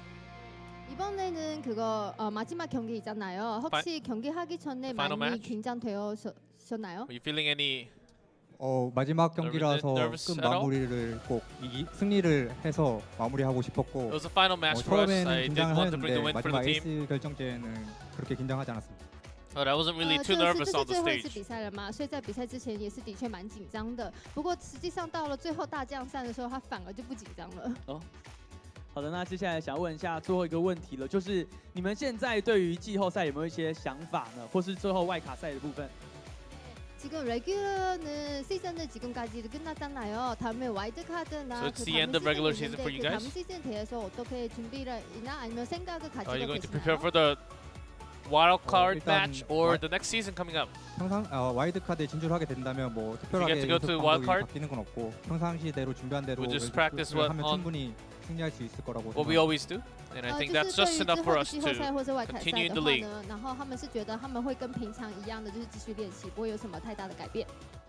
好的，那一样是最后也是要就感谢他们来接受这一次的采访，一样是恭喜他们拿下这次的胜利。 네, 인터뷰를 감사드리고 그리고 승리에 대해서 다시 축하드립니다. That's it. For 감사합니다. OPGG. Thank you for the interview. 好了，一样 And I 是 do 恭喜 like our OPGG host when he says a minute of things and our translator just shortened it down to like 10 seconds of the question in Korean. And you shortened it down to 5 seconds. I see how the pattern goes. Yes.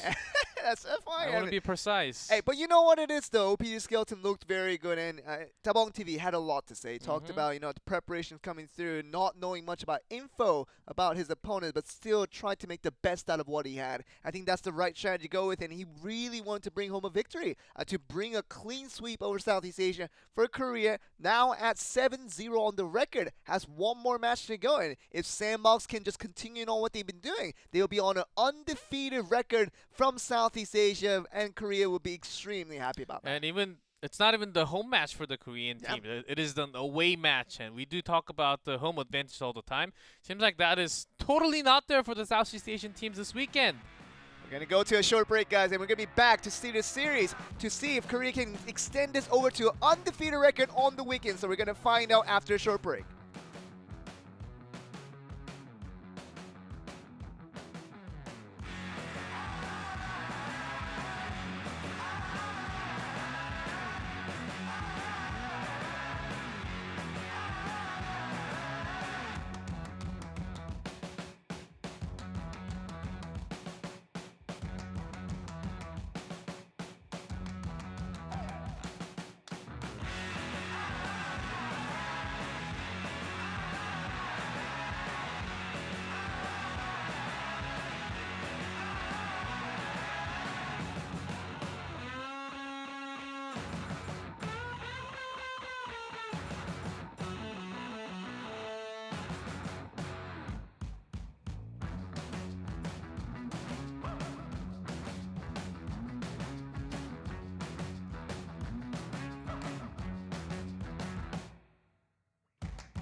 And welcome back, guys, to Clash Royale League Asia. We're back with the final series of the weekend, and we're gonna see if Sandbox they can stay undefeated, which will give Korea the 8-0 scoreline, which has never been done in any of the weeks of the conference division so far.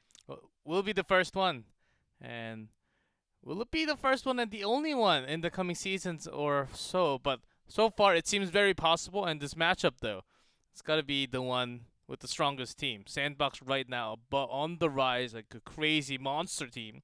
Against AHQ, he dropped down a little bit after their rise. But still, HQ, I think it's still going to be the best team in Southeast Asia as we stand at the moment. They've been a little more consistent than the previous best team, which was Bren Esports. You saw them lose out just now against OPG Skeleton, not even the strongest team in Korea. So it goes to show you that everything is still telling us that Sandbox, yes, I think they are the best team in Korea. I think they're more stronger. Talking about them when compared to Kingzone Dragon X, I think Sandbox has the edge in terms of being more consistently on the rise and even beating out the best teams to get there. And for AHQ, we're going to see how they fare up against them. That's the team atmosphere. Of course, the trend does continue. It seems like it does continue a lot in Clash Royale League Asia. In between regions, in between the teams, but I think it really matters on top of who is going to verse who in 1v1 and 2v2. There has been lots of mix-ins for Sandbox and also AHQ, so we'll see a little bit who it's going to be for 1v1 first. HQ, I think they've been doing the best out of the Southeast Asian team so far. They lost against their first opponent from Korea just yesterday, but they're back today, and with the waves and the smiles kind of what they have on their faces, are they ready to take home the victory? Make it at least a 7-1 record on the line, because Sandbox and HQ looking like Sandbox is way ahead in terms of their current form and the current pattern and how they've been doing so well in the past couple of weeks. But it is against AHQ, which is going to be the strongest team in Southeast Asia. So if any team from Southeast Asia can bring the mighty Sandbox down, it has to be HQ. Yeah, HQ, they can still, if they win everything, well, they can still go up to all the way to 7-4. Yeah. And surely by that time they will be the first place of the region, man. That's going to be pretty high on the score between the regions also. That does matter as well. And Japanese teams just right now just so far ahead compared to, not just compared to Korea, not compared to Southeast Asia. I think they will be very likely to go straight to the finals even and take more spots in the wildcard match as well. But for Southeast Asia, it is still possible, especially for this team, because they played one less. This is with the final game. Okay, we're going to look at the... Ido. Ido's going to be the 1v1 player, not Shinchu, and not even Beaver. Yes, I was expecting either one of those players, but we're going to have someone who didn't play as much. Just 2 set of 1v1s, 2 wins, 2 losses. It's going to be really interesting, because Ido, I mean, we saw him with Connie as the typical duo set, and see what he does in the 1v1, but he's going to be up against Kangxi here. Very interesting. He does have a very good 1v1 record. Not many games played. 4 wins and 1 losses in total, but whenever he did play, he's put up the good results for HQ, and hasn't really lost a set so far. Let's see if he can beat out Ido in this situation. You have 2-0 and a 2-1 against Faf Gaming's Dami, and Hal from Urginentus. Usually has been Shake, but he did drop a couple right before. Maybe they wanted to switch it up because of that. We'll see the bans. Graveyard from Ido.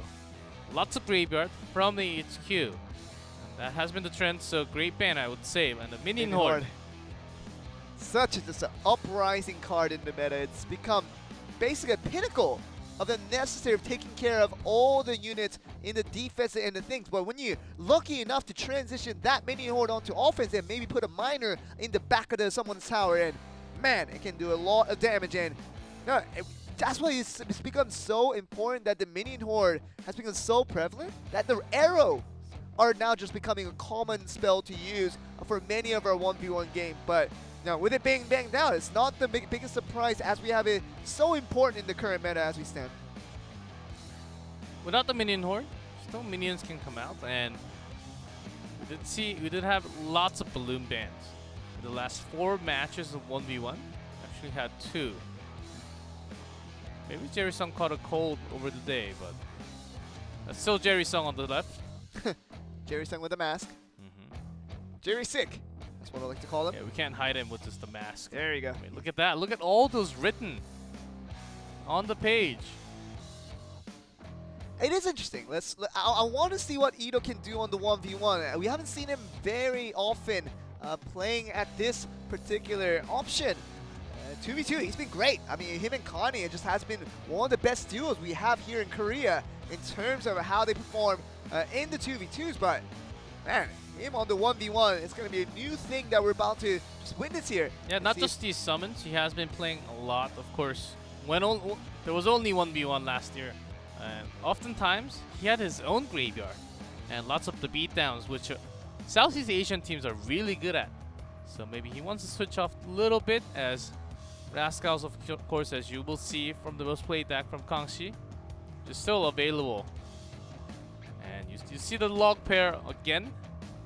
Barrel, another option, even with the Giant and a lot of the other air units. Yep.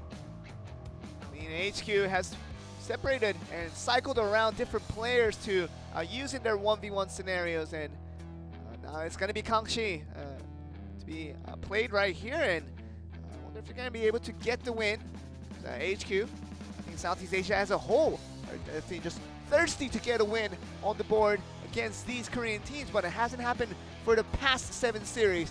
Now we're on the 8th one and the final one. If they don't get it here, they will just go out winless and go all defeat against the Korean region on this week 8 venture here. Ito really, in terms of style, he loves to wait and put out a slow unit to maximize the push. That's why he did use a lot of elixir collectors, the golems, the Night Witch, back in mid 2017 even. Well, didn't really see him using Rascals too much, and that was back in the weeks when he played 1v1s. Let's see, he has adapted, as well as his teammates, already using a lot of Rascals, the barrels in play, even with the Giant, and double the Prince so far. Shinju was even using lots of Ice Spirit Expo decks as well. Not really the player to play that much structure or the Expo. Yeah. See if any of his teammates affected his team play here. We're going to get to the games.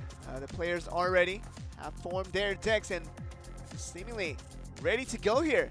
HQ, will they be able to put out the fire? That has been just all above the Southeast Asia region as a whole, that they just couldn't blow out for the time being. The 3 days have been rough for this region. Even in their home ground, not picking up a single victory on this series. Kangxi for HQ looking like he wants to be the first one to get that done. Ito blue on the bottom, HQ Kangxi on top in red. As usual. Sandbox looking for the 8th win for Korea. Just the batch to start. No damage will be taken, of course.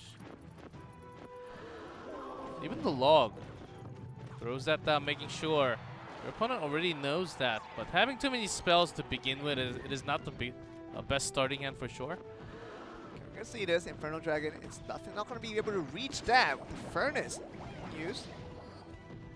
Taking minimal damage there. The poison, trying to get good value out of that. Oh, that's it.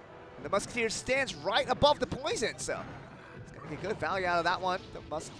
See the Lumberjack just trying to wipe down the Giant from range. We'll see. Mega Minion with the sap, holding down the bat. It's going to be fine to go with, but that's a lot of elixirs used just to get that Mega Minion down. 3 elixirs with the arrows. It's going to be able to get the job done. Just trying to get the bats to attack the Mega Minion so it doesn't really hit the tower. It's a really interesting deck now that we see here from Sandbox. And what is their main point of focus of attack? And one that hasn't really been figured out, and see what they can do. Poison just well placed every time from Kangxi so far. Yeah.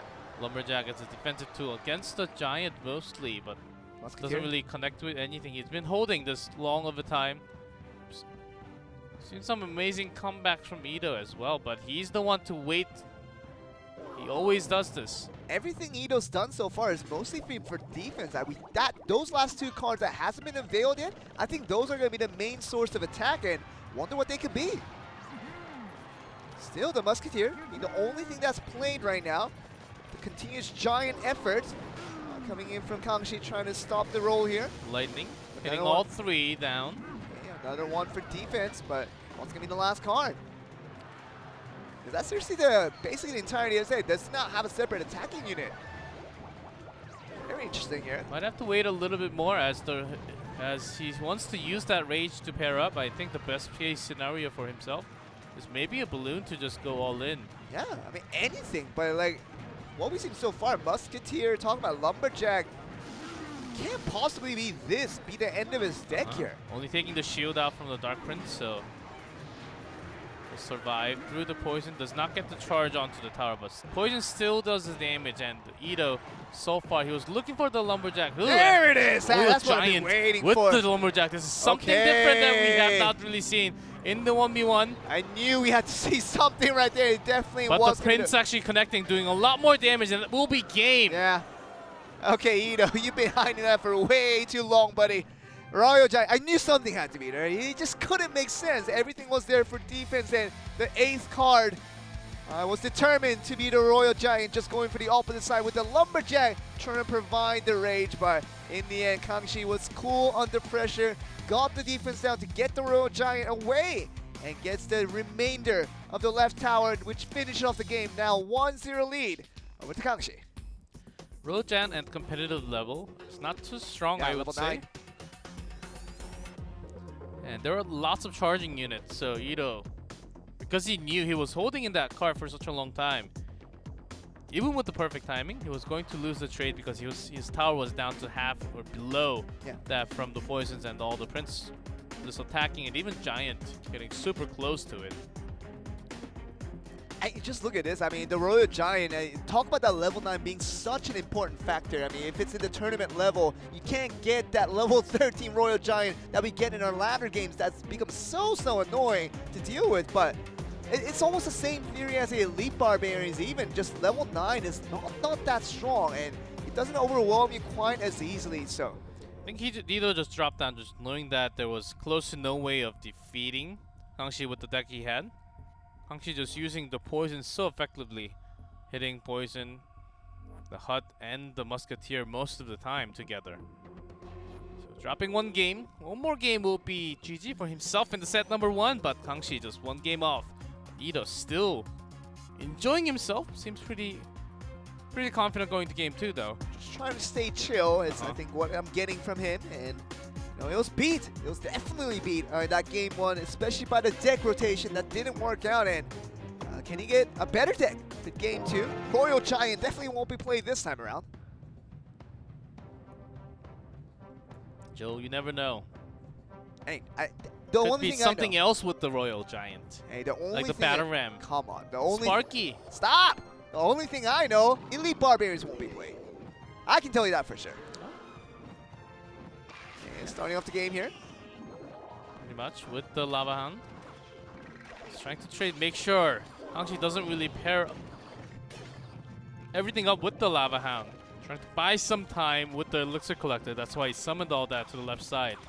Elixir Collector still buying a lot of time, not really being used for the time being. The Miner taking care of it now. The 3 Musketeers ready to go, just gonna chip down. Lava Hound gonna have no trouble with that. Fireball gonna take one of it out, but Lava Pup still doing a lot of work. Yeah, but Fireball also took down the Elixir Collector as well, but this push is gigantic. Has the guard against the Musketeer. Luckily, but one of them actually locks onto the tower, gets 2 shots. 1366 to 1298 on that push there. And once again, Elixir Collector being put down.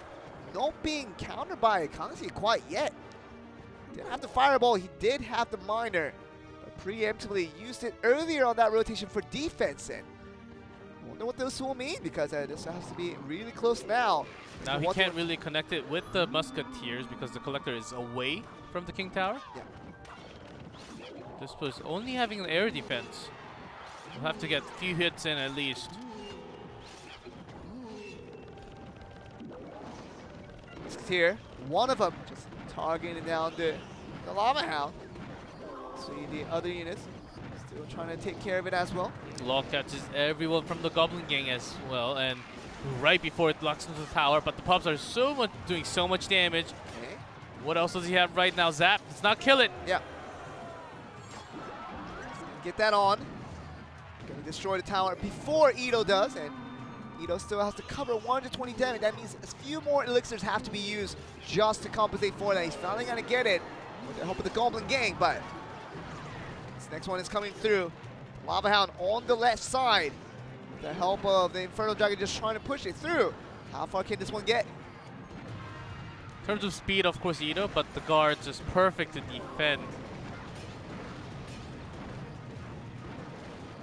And the Princess will just take it out on the pubs. It's also being defended well enough, but the Log taking all the ground units out for Ito. 2045 to 2450. Ito slightly behind in terms of count. Three Musketeers back out once again. What they can do. To the right once again. Let's see what he pairs up. This time Rogue Ghost, not the Bandit. Okay, may as well just connect it with the Bandit also. Okay, the guards coming from behind, just charging them through it. Two Musketeers doing such a good job now, and Minor lost onto the damage, but Bandit does come, but takes significant amount of damage, about 600 less onto the bottom left now. Yeah, but look at Kangxi's tower doing so well, keeping that Musketeer intact here. Bandit is charging onto the King's Tower, now onto the Princess Tower one by one, but Mega Minion makes quick work of it. Really hard to see as the Log with great. the Fireball just catches all that 9 elixir. Yeah. Talk about value there, 3 Yeah. elixir trade. 6 elixirs for the 9 elixir kill down, and very nicely done there. And Kangxi still pushing that Lava Hound forward, and those Spirit Goblins are going to take a long time to get rid of that one. Pubs doing some damage, connecting as well, 599.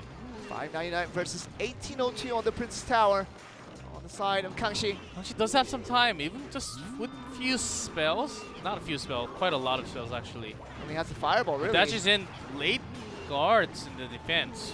Okay. He's going to get the charge on 1322. The Musketeers with all three, just looking to destroy the defense. And very nice done, even with just the down Fireball. to 28th, one more. Yeah, anything. Anything, a log, Log, fireball, Fireball, or the there minor. we go. That's going to be Kangxi picking up the win, and Ito tried his best with the 3 Musketeers and the Elixir Collector deck, but it's going to be falling short to AHQ, who picks up the first set of the series here. You do want to have the 3 Musketeer and the Elixir Collector right in the middle, but better time by placing it all the way in the back near the King Tower. I know he was quite early. He needed to defend it against the Lava Hound at the beginning, but that Fireball for the lead, taking down the Collector and damaging 2 of the 3 Musketeers at the same time. I think that really gave Kangxi a big lead, almost only in a minute into the game. Just really it was about the 3 Musketeers being revealed so early, and Kangxi had some time to think about how to deal with it. Eventually, he got to a point where Fireball, Log, and those 6 elixirs used got rid of the 9 elixirs altogether. So great value and a great elixir trade every time. And eventually, that snowballed into the advantage, into what Kangxi eventually developed into, and just a winning strategy. And that worked out so well. And game 2, once again, handily go over to the HQ, and they're really happy about this set 1 win as they get into set number 2. Are they going to be the one to stop Sandbox? We'll have to see into 2v2 and see who comes on top. But Ito, this first one, of course a surprising one for sure, but with the Lumberjack, Road Ghost, Road Giant not really connecting too well, even the Log pushing it back. But by the time, Prince just doing a lot more damage. And we talked about this. If any team from Southeast Asia can stop Sandbox, it has to be HQ, because they have been the most consistently performing team and looking very good of what they possibly represent. And they're looking so good with Kangxi. Not even the main 1v1 player for this team. We talked about the other players like Shaka and also even Morse Lin doing so well on 1v1. And Kangxi was never the guy, but even him doing so well. Look at that. Just 6 elixirs to get the 9 elixir down with the 3 musketeers just gone in right away. And very nicely done for Kangxi on that play, and just very, very nicely done. Games 1 and 2, both clean. They're going to get that very nice victory. He luckily had the fireball for himself, so great deck choice for it to come into game 2. Possibly even understanding, because even I know from all the understanding from 2017 that I was expecting him to play something heavy, a lot with lots of patience, like the Elixir Collector, like the Golem 3 Musketeer, and there were only a few options. So picking the right deck seemed like the right one, and there was a great chance that Ito was going to bring that Elixir Collector out. So just having the fireball, making sure he has a luck to clear up all those Musketeer at the same time. Yeah. It's brilliant preparation, I would say also. But in terms of, for Ito, he had no data to really study off of the opponent. So that was one other thing they couldn't really prepare so hard. His game 1 that was kind of off, let's say, he tried his best with the Road Giant, and that was basically it. He was really hard countered. Game 1 and 2, lack of data, that's what happens. That's what you're getting. You know, Ito, we thought that he was going to be the unexpected prodigy that may just come out to surprise everyone because it looked so good on that 2v2. We thought that would just translate into him having great 1v1 match, but in that instance, it definitely didn't turn out to be the case, as Connie, his former soulmate, is going to be all alone with a different partner this time to hopefully win out this 2v2 and keep Sandbox alive in this one. Beaver. I mean, Beaver, we've seen him play. We've seen him play in 2v2. Many times, but oftentimes, a lot more times in 1v1. Yeah. And Beaver, he has paired up with Connie a few times, so not the first time for sure. This will be their third set playing together.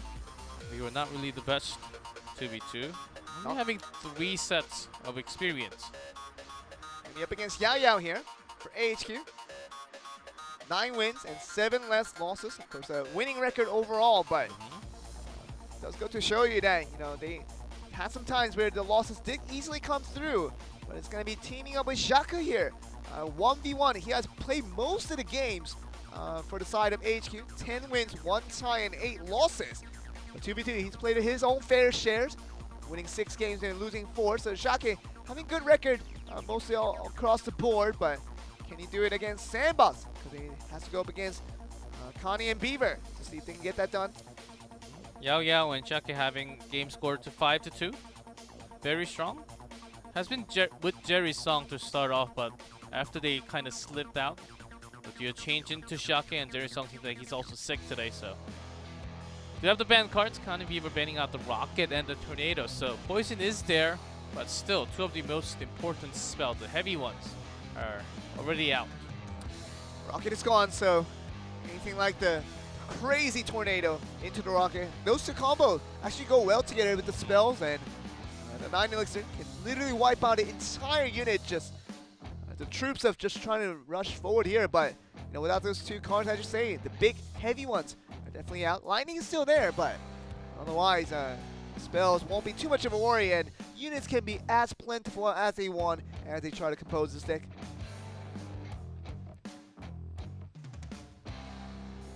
These bans happen. We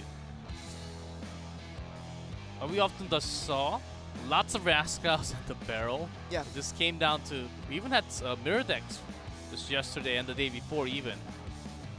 Rascals just destroying the arena. The Rocket means they definitely need 2 poisons at least, because if you want to get the tower down, you need to be doing some type of damage. It's 2v2. Even if you have the Golem with the Rage, gigantic push, a lot of them actually does not even connect from the Tombstone or the Inferno Dragon, just defending it so well.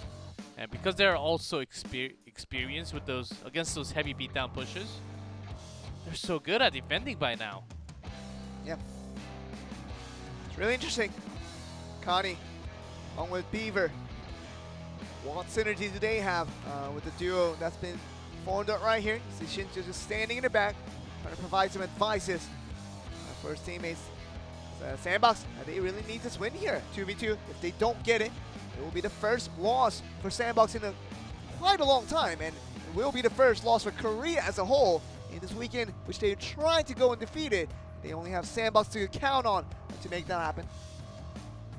So what Yao Yao and Shaka has been doing a lot is they focused on the air a few times at the beginning, and then they just switched out to the Golem, especially against the Japanese, against the Koreans.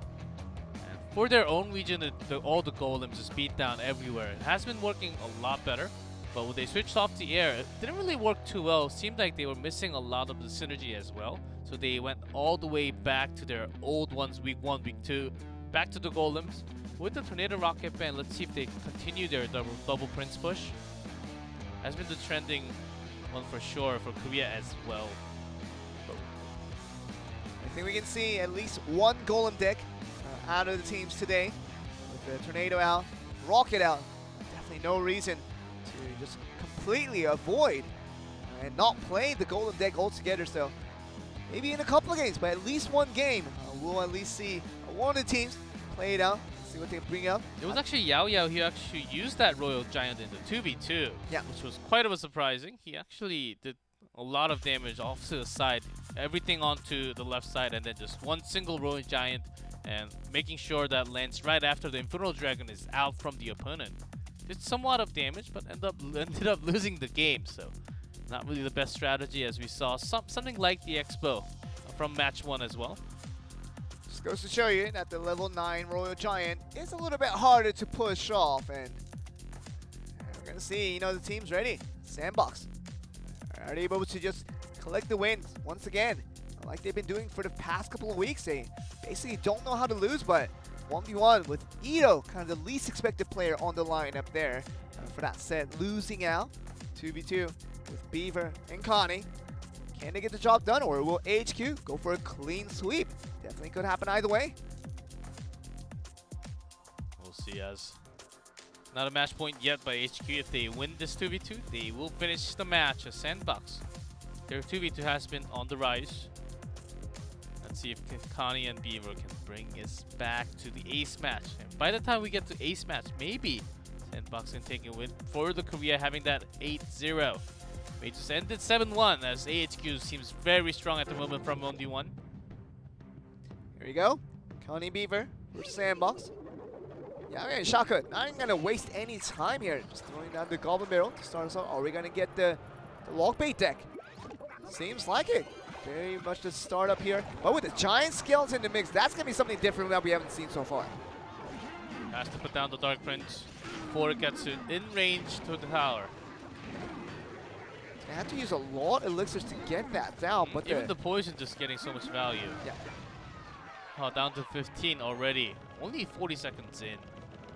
Quick strike coming from Yao Yao and Shaka, and even the Fireball just chipping it down just a little bit more. It's not about the all-in push for HQ. It's about the chip damage that will come over time.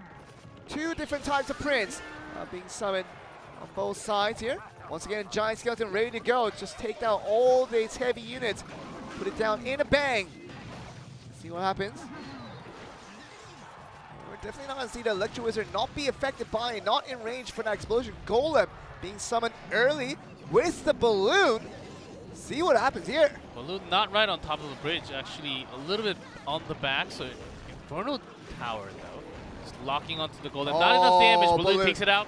And they have their own poison. The Infernal Dragon comes way too late. Balloon locks two shots, and that's going to continue into the King Tower. Let's go down, but the Golem still survives. Okay. So look at this. The Golem doing so well, but the Dark Goblin doing the maximum type of defense. Doesn't really matter as you've already lost the tower. How are they going to come back from this one? Oh, that's the wrong timing, buddy, to get the Goblin Barrel. They actually saw the Dark Prince come in, and that's a 3 elixir wasted. Crucial mistake there by HQ. Do want to focus on to the right side, of course. So they lost their own with the balloon, which was quite unexpected. Giant Skeleton in now. Okay. Slowly as Connie and Beaver. Ooh. But the Electro Wizard doing so much work right now with the guards. Trying to just chip it down in the end. No one's going to get affected by that explosion other than that one Electro Wizard. Oh, the balloon with the range. Goes out of range, and balloon actually One He's drop. Oh! Close, yes. Surprised he didn't get a single drop there. And Sam looking at it here. Oh! Okay, it's going to be left free. Golden Barrel gets maximum value right does there. have enough log to take out all the goblins. And all 49. they have to do is defend 20 seconds. Okay. Do they have any defense for the Dark Prince? They're just going to give it up. And They don't need to. All they have to do is bring the Survival. tower down. yeah. And they're going to be all even for now, but 23:04 on the King's Tower. Sandbox chooses to go left instead of the right time. Right, all the way into the King Tower. It's Okay. quite slow. Poison getting massive value. Okay, it's going to look at this and trying to get the explosion down near the skeleton so that the explosion affects the golems in play. Another giant skeleton being played here. Very nice, just continue following that around. The poison now being used to get the golem away, and Yao and Shaka is suddenly right back into this one. Okay, continuous use of the golem barrel. He's going to get that down. Sandbox does have the best counter against all the ones from HQ just diving in. As long as they catch the Dark Goblin as well, with the log they used against the barrel, that should be the best value for them. Okay, look at this now, the Goblin Barrel, do they have another log for this? They don't have the log, and they're still going at it here. They dropped the 1687. golem and everything else, the guards and the minion, Mega Minion. They want to go for this one. They were They're willing to going all sacrifice a in. little bit, but Poison taking most of them out. Actually, getting the charge onto the tower, gets the straight damage on with the balloon, and that's going to be it. Sandbox taking the first game. Connie and Beaver looking so good, making the balloons work every single time. Didn't even opt to use that 2 elixirs to get the log out of just to make sure the balloon comes out in the most optimal timing. Very nicely done there. Beaver and Connie looking very good as they get the collection of the Game 1 victory for the set 2. Rather than having a log, drop down every other spell that we need at the same time. That we can get thousands of damage instead of sacrificing only a few hundreds, because King Tower, there's a double. And it was literally about sudden death anyway.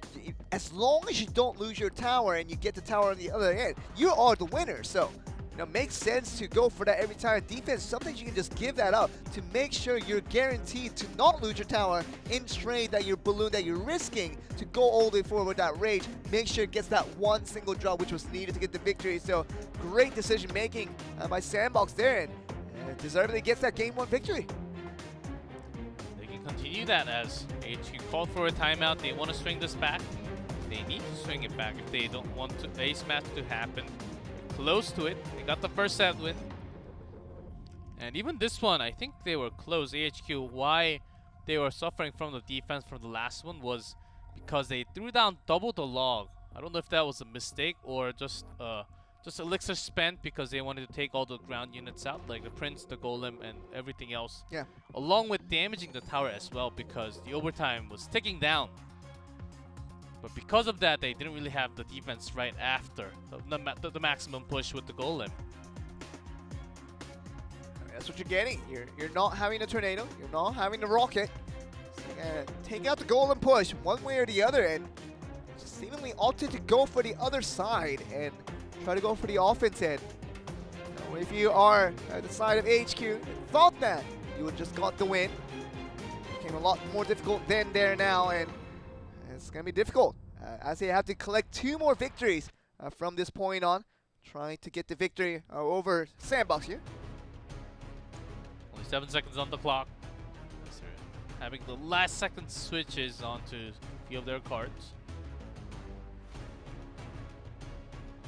Jerison just being the captain, just screaming out for his teammates of what to do, how to come back into this 2v2 as Sandbox currently leading. They want to go to the ace match. But it is Yao Yao and Shaka. They're trying to be the ones to collect the victories for HQ.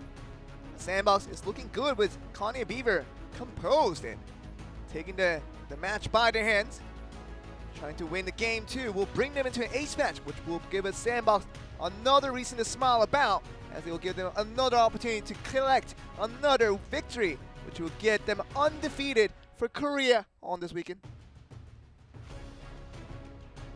Bren Esports, they need to take this win and start rising up a little bit more. If they drop everything, they are still not in the range with the wild card. So Yeah. starting with the win here seems like the best. And for Sandbox also, they want to tie it up with the one right on top of them, Kingzone Dragon X. Kingzone having 7-4 and Sandbox currently 6-4. See what happens here. Full HP from both sides to begin this one. Golden push starting us off now. Golden push which just wants to be stopped by Yao Yao and Shaka before anything begins here. And explode the Late Golem. freeze. Okay.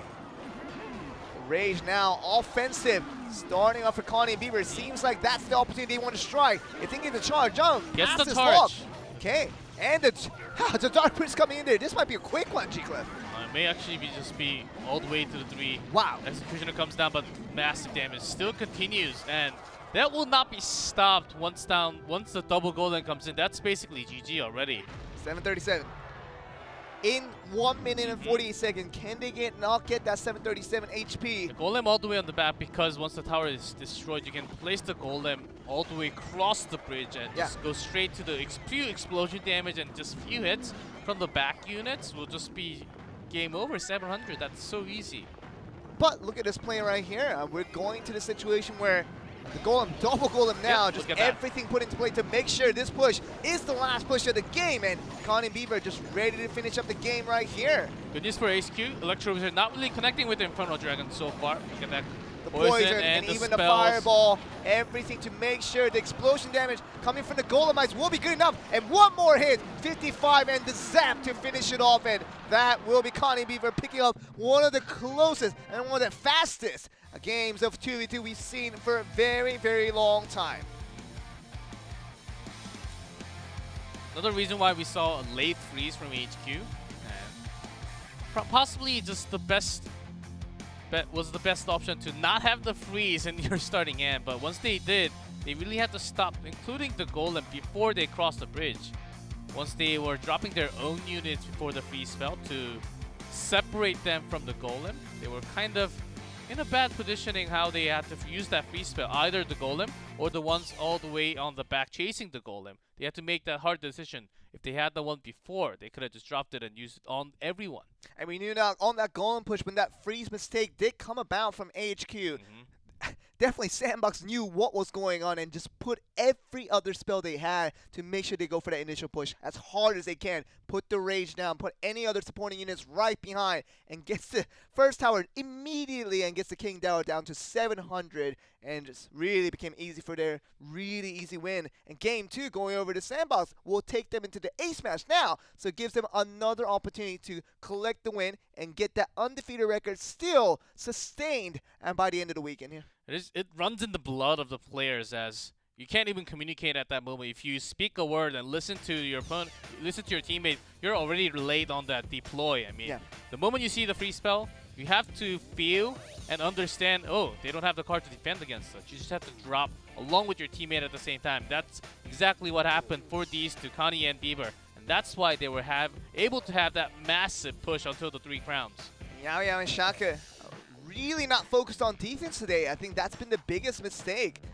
Offense, they've had good efforts and feel like they could have gotten towers down one after the other, but this one, I mean, just talking about the balloon push 2 times in a row, that drop was so crucial, and defense is always the first priority in Clash Royale. We always know this. The professional players know it. Even us classic players, the casuals, we all understand that, but look at this. You know, when it does come about, they know what to do. Just put the Rage on, make sure everything gets through, and put another Dark Prince just for good measure. Yeah, log does come, but Prince charges in before the log drops down. Yeah. So a little bit of a late respawn. I think he had the elixir for sure.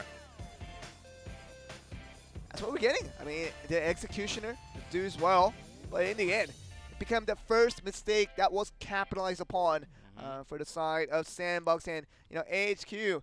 It's an unfortunate situation that they're in this predicament that they have to go back to the 1v1 and try to get a win on their own, but now they have to probably face against a player that's a lot tougher than Ito in that instant, because they have Connie and also Beaver available to play in that ace match. Yeah, all 3, Ito, Connie, Beaver, they are all great 1v1 players. Of course, Ito dropped out on the first set, So it could just be Connie or Beaver with lots of 1v1 experiences. We don't know exactly who it's going to be for HQ. Can't just be Kangxi, continuing the momentum as he took 2-0 at the first set.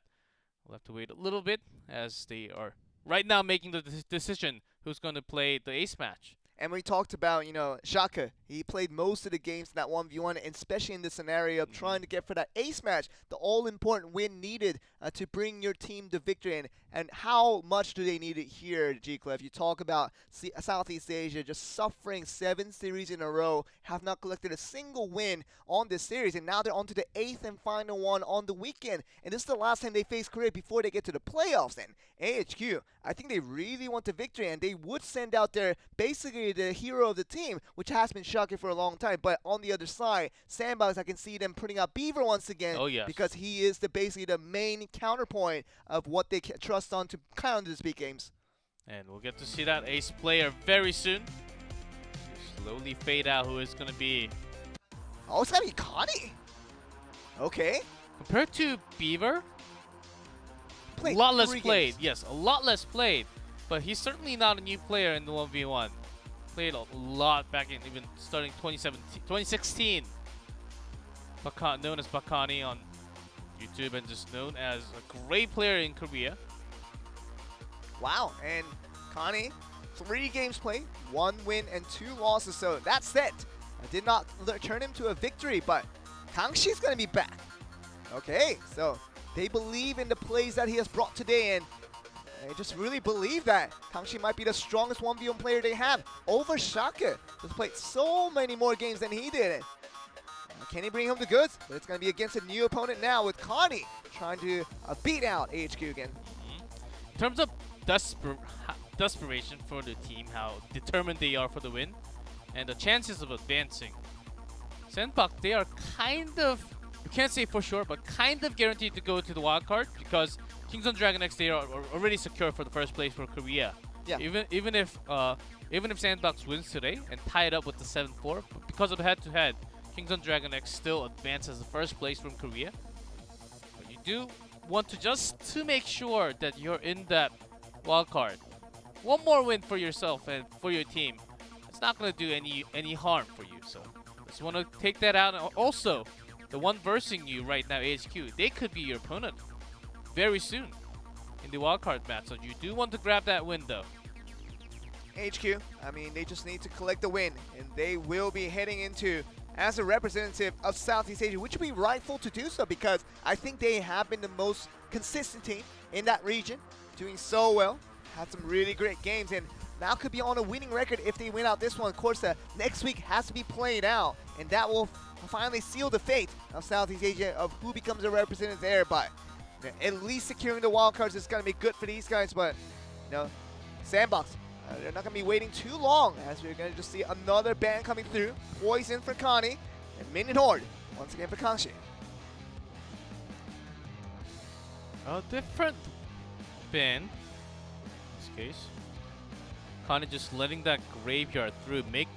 It's almost as if Kangxi, you can just go play that graveyard because Ito banned that graveyard card against Kangxi because it seems like a lot of the Southeast Asian players does like to run that graveyard, so why not just go ahead and ban it? But Connie doing the opposite, playing with his mind right now. Okay, I'll ban the poison, so if you want to play that graveyard, just go ahead. I will have counters all the time. So will Kangxi actually fall into that trap and use it?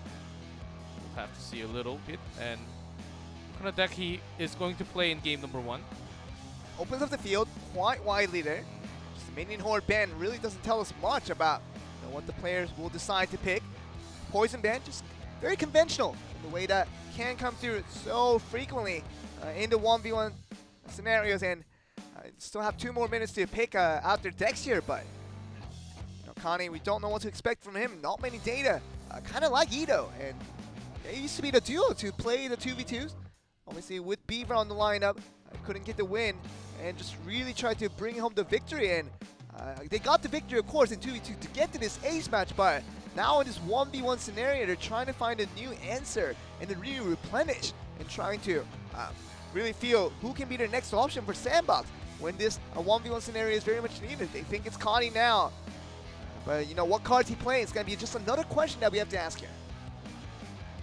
Another reason for the poison ban, because Kangxi, when he was against Ito, just having great poison, even lining up with the giant that was slowly approaching against the musketeer. Yeah. Make sure that is still in the poison circle, which has been spawned 15 seconds ago. So just telling us that he's a great poison player for sure. Just banning that card out. He has to cycle through some other spells now. Using that nicely, using that very efficiently can do so much for your team. And in that 1v1, it's all up to your individual plays. And you know, Kangxi showed the goods. I mean, he showed that he can make things work. And Ito looked very much under-competitive when compared to what Kangxi brought out on the table. So if you can do that the same against Connie, that will give AHQ their first victory, especially for Southeast Asia as a whole. The first one for the weekend.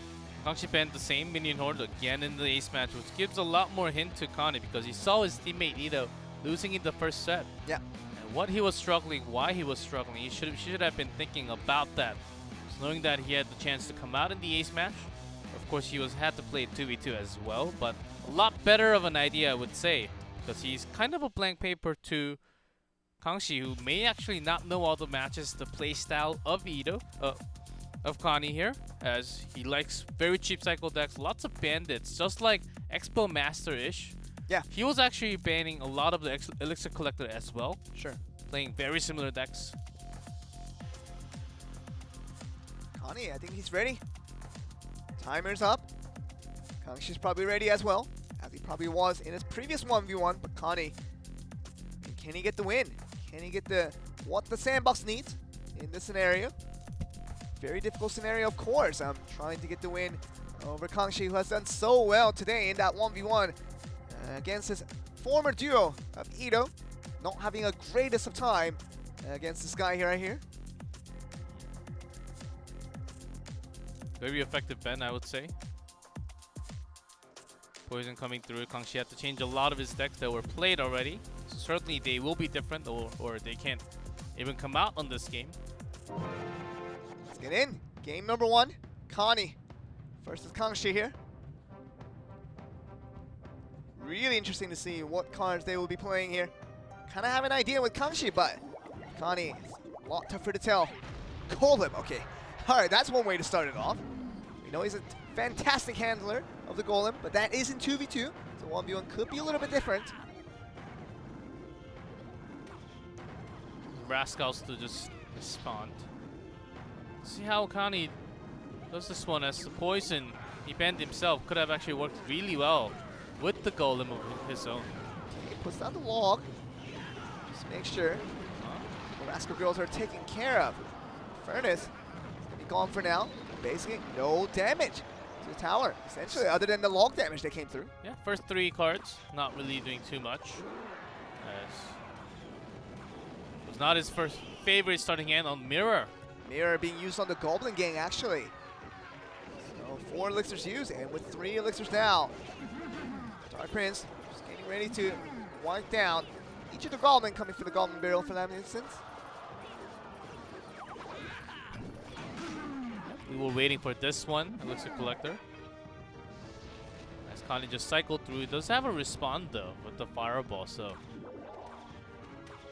kind of awfully bad situation for Connie, as he would want that poison himself with this kind of deck, but banning that out and just having the old, very common Golem deck that's even in the challenge right now. Okay, just looking through this. The Lumberjack just pushing it out. Dark Prince there as well. Furnace now just trying to chip down what's available out of the Golem.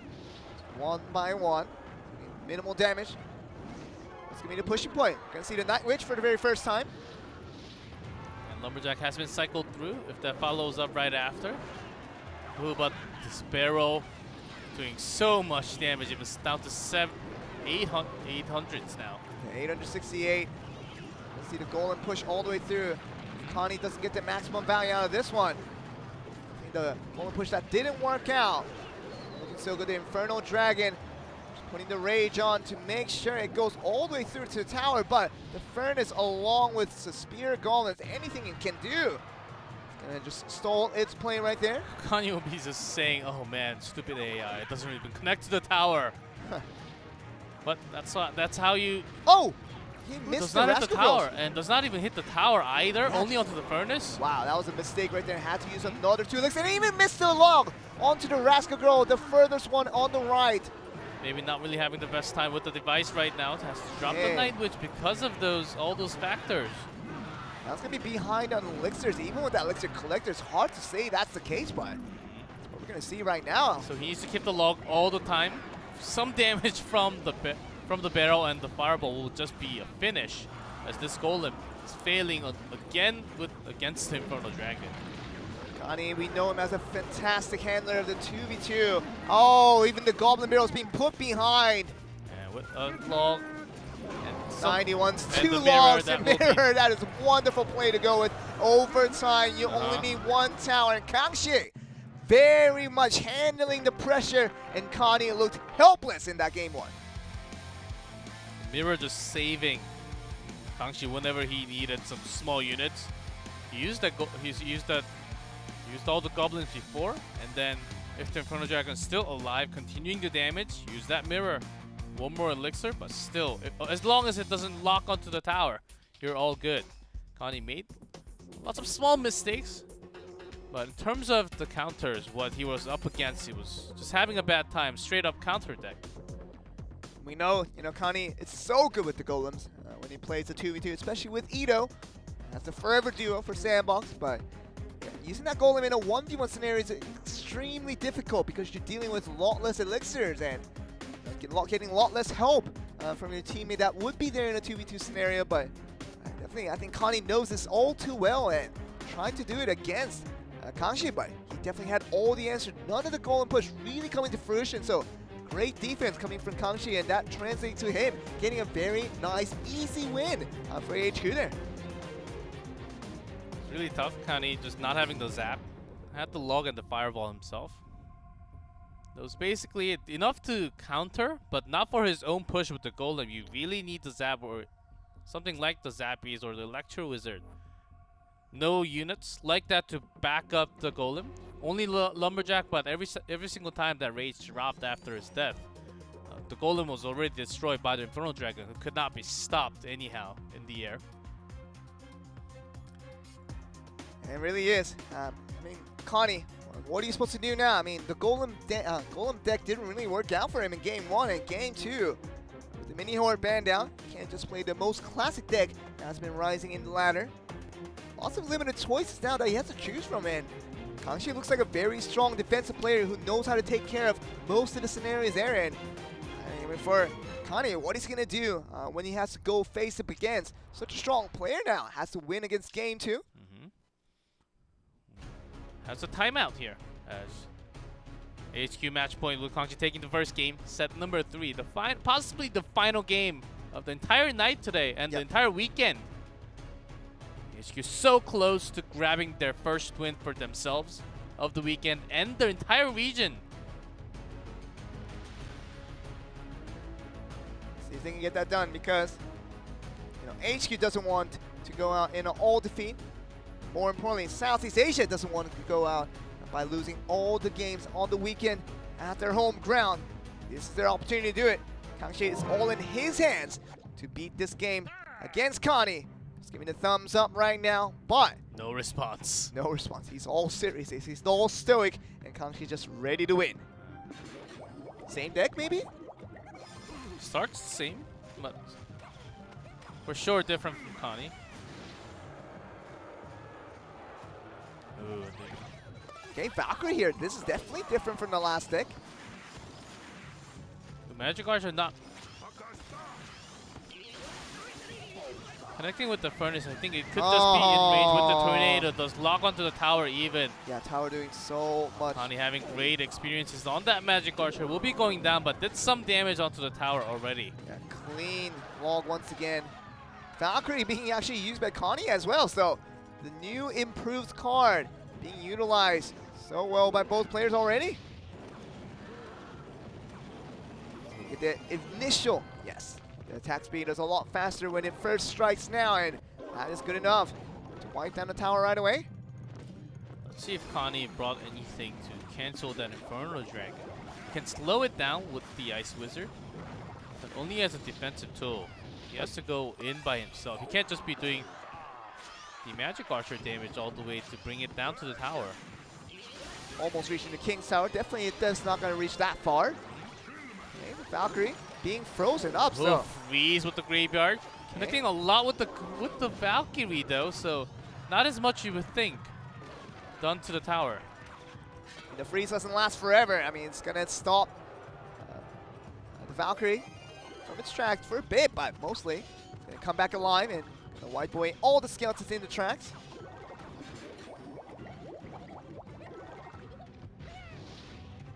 I thought we were just never going to see that Valkyrie, only in CLC, not in Clash Royale competitive, but one small change. See a lot more Valkyrie, but let's see how Connie stops this Inferno Dragon once again. Faster attack speed, more HP, and just overall damage looking a lot better because of that.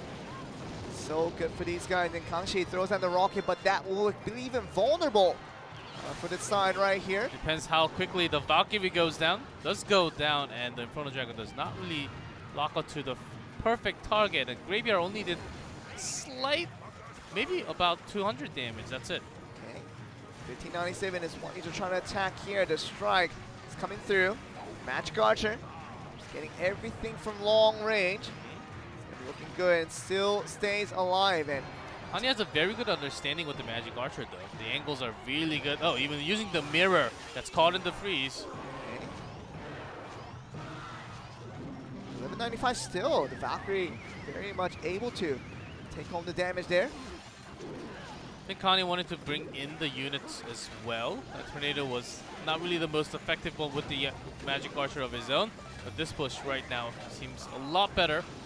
For Kangxi doing some damage.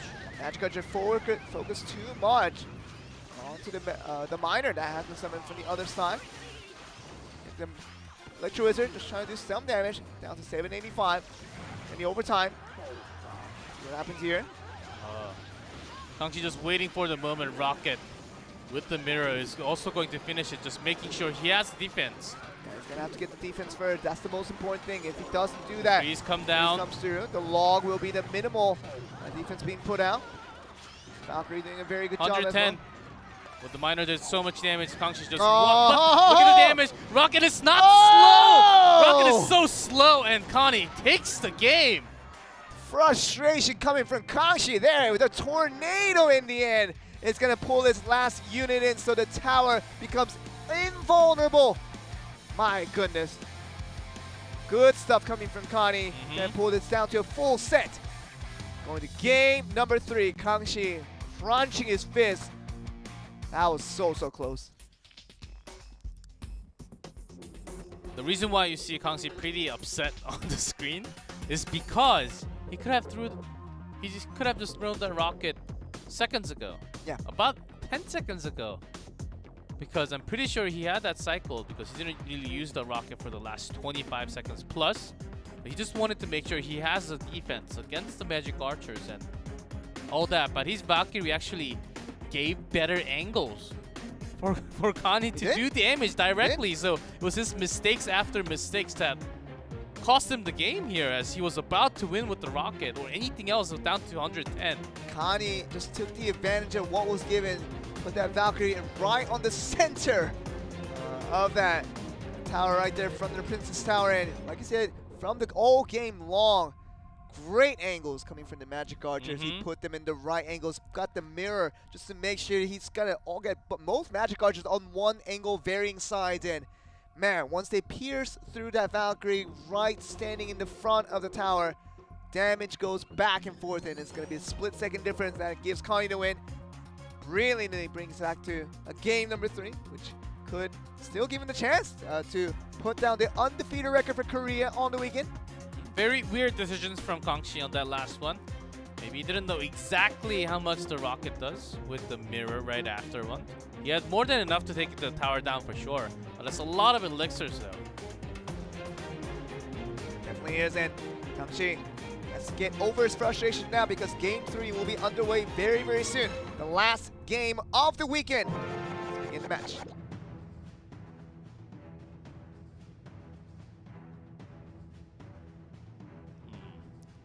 would be the same from Connie.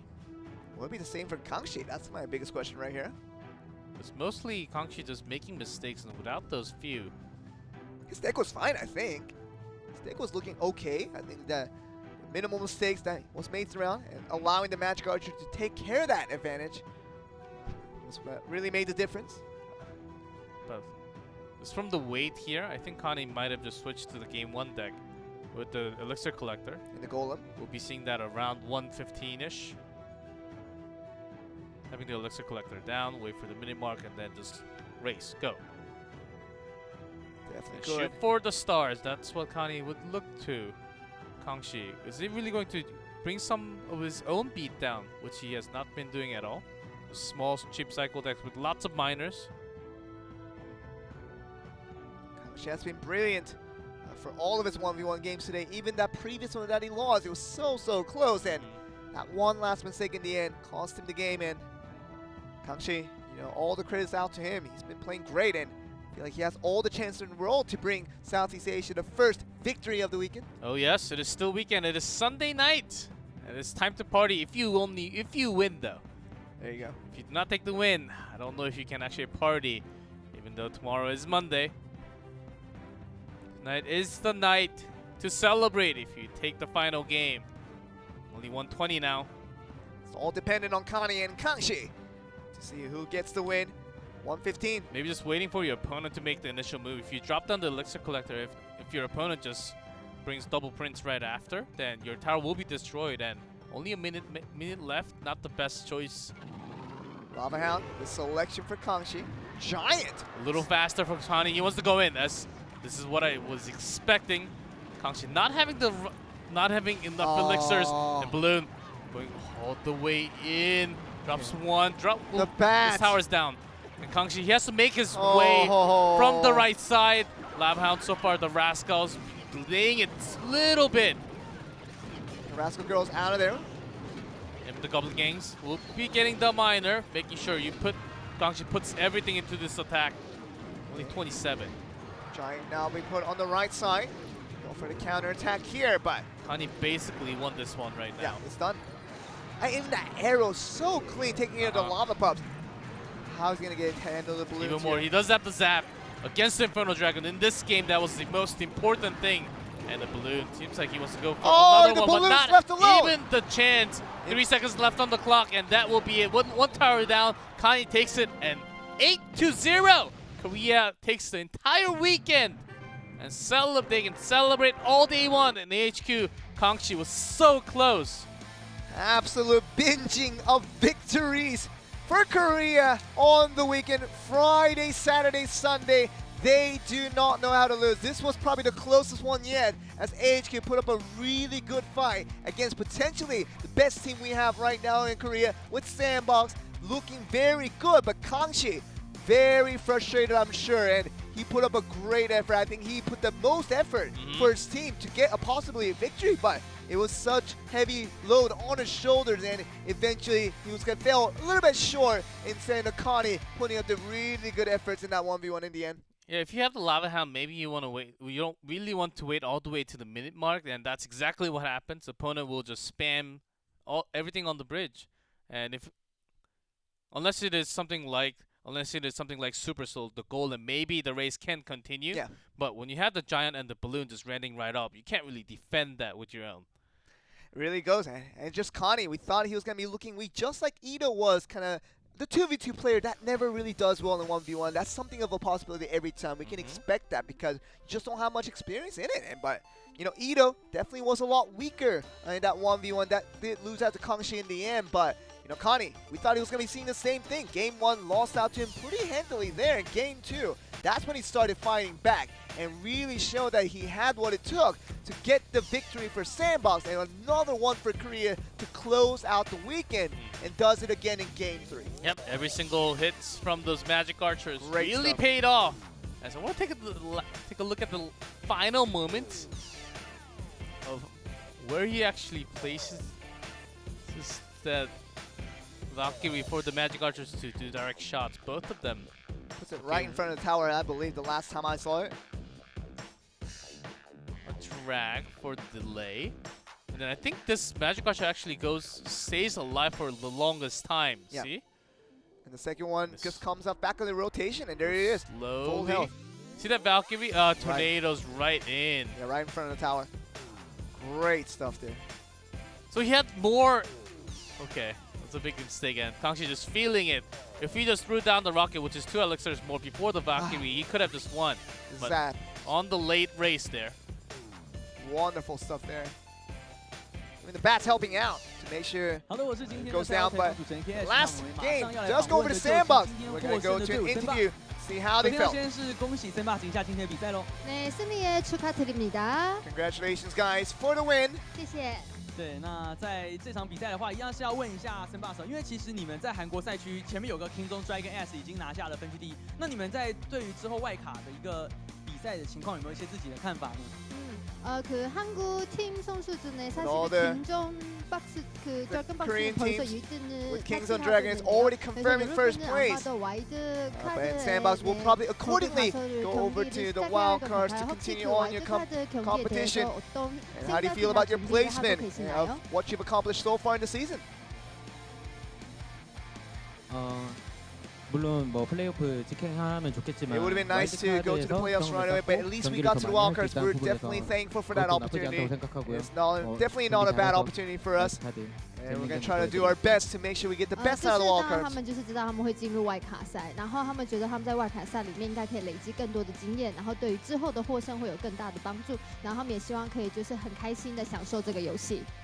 对，那接下来第二个问题的话，就想问一下，在对上 AHQ Esports Club 之前呢，有没有一些先拟定好的一些战术啊，或是有对对手做比较详细的一个请求？尤其是康熙这名选手最近的表现好像真的是非常好。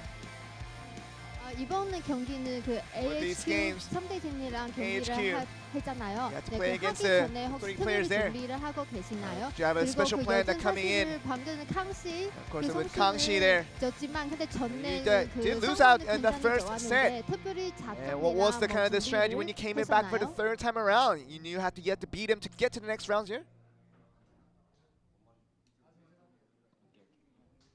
일단 2대2 같은 경우에는 평소에 밴 안 하던 걸 해서 We were trying to kind of be scared because of the bans that came through, and that 1v1 was really tough for us. But other than that, the game's become a lot easier than we had previously expected. 然后他出战的时候其实还蛮惊讶的，然后觉得他打得很好。 好的，那接下来想要问一下，是韩国赛区在这一次面对东亚赛区的一个战况来看的话，确实是表现得非常好。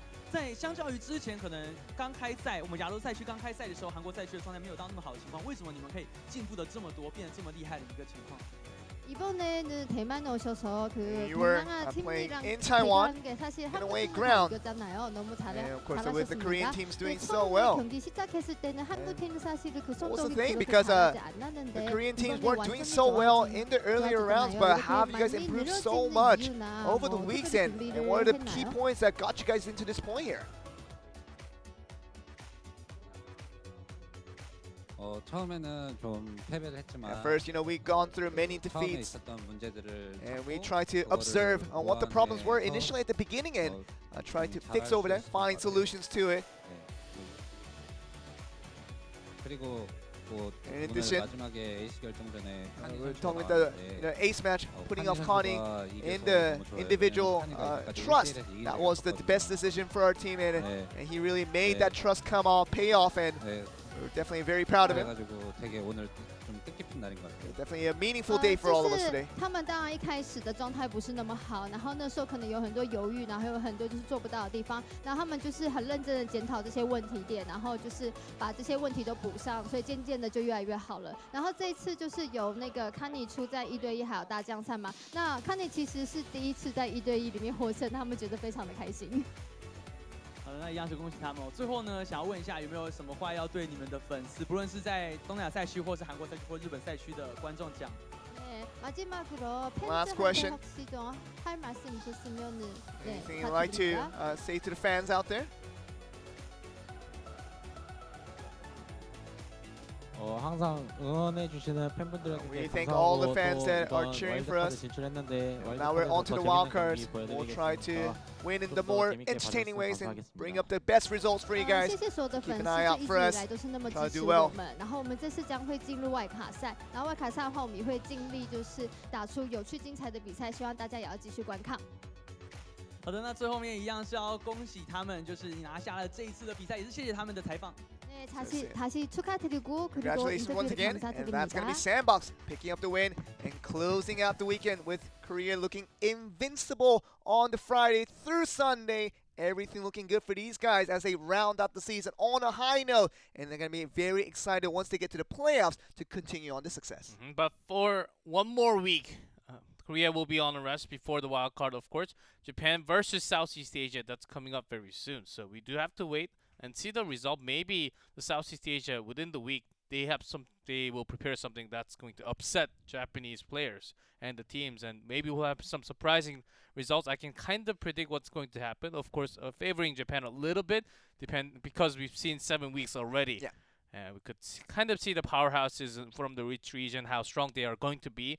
But when we go preparation, we saw what these weeks has turned into for the Korean teams. It could be the same story for the Southeast Asia in their final weekend. Week 8 is going to be very exciting to see if Japan can pull off the goods, and Southeast Asia, can they bounce right back after just an all-loss weekend? Can they come back next weekend starting from Friday and see if they can really turn on the power and really fight against the Japanese teams in a way they haven't done so against the Korean teams this weekend as well?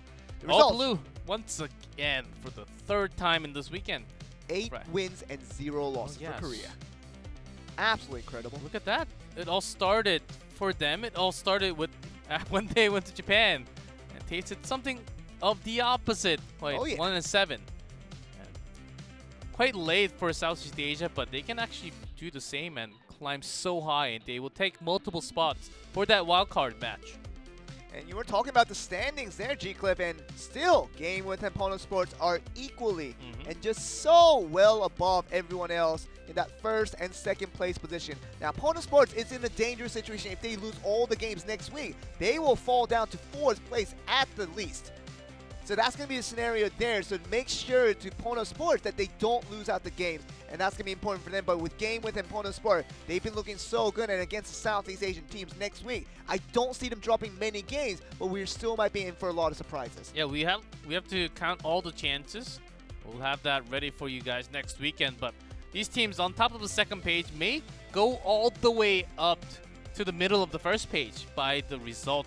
What happens next week, because lots of Japanese teams, Southeast Asian teams, all here. Of course, for Kicks and Chaos 3, maybe unlikely. Still very likely for HQ and Bren Esports to go all the way up. And we see this how the 0-8 record has really troubled every team in Southeast Asia right now. Look at 5 Gaming and Destination Gaming. If they win a couple more games from here next week, we're going to see 4 bottom teams beat every team from Southeast Asia, and that becomes a possibility as we're going to start next Friday for the last week, Week 8, the final week we have in the conference division before we get to the wildcards and eventually the playoffs. We're going to see Japan face it up against Southeast Asia and see if Southeast Asia can come back. We'll continue, and this is the final weekend. It has been long and great actions of Clash Royale here, but look at these teams. Now we know every single team. And you should also have all the players down who's going to play 1v1, 2v2 very likely. Getting already excited for myself and going into week 8 soon. Only 5 more days for Friday. I think the best thing about this Clash Royale League so far has been the transition and the evolution of teams from week 1 now onto week 8. We're going to head to next Friday. The teams have evolved, the teams have changed, and now we're getting the final look at what these teams really represent as we near the final end of the regular season before we head to the playoffs, and it's become more and more exciting, G-Cliff. And this is only Asia. What is going to happen when the entire world comes in? Well, we still have weeks and seasons before the final Worlds in November or December. We'll get the last look at that next Friday once we get to the weekend, the final week of the conference division. We'll be right back after that week, so see you then.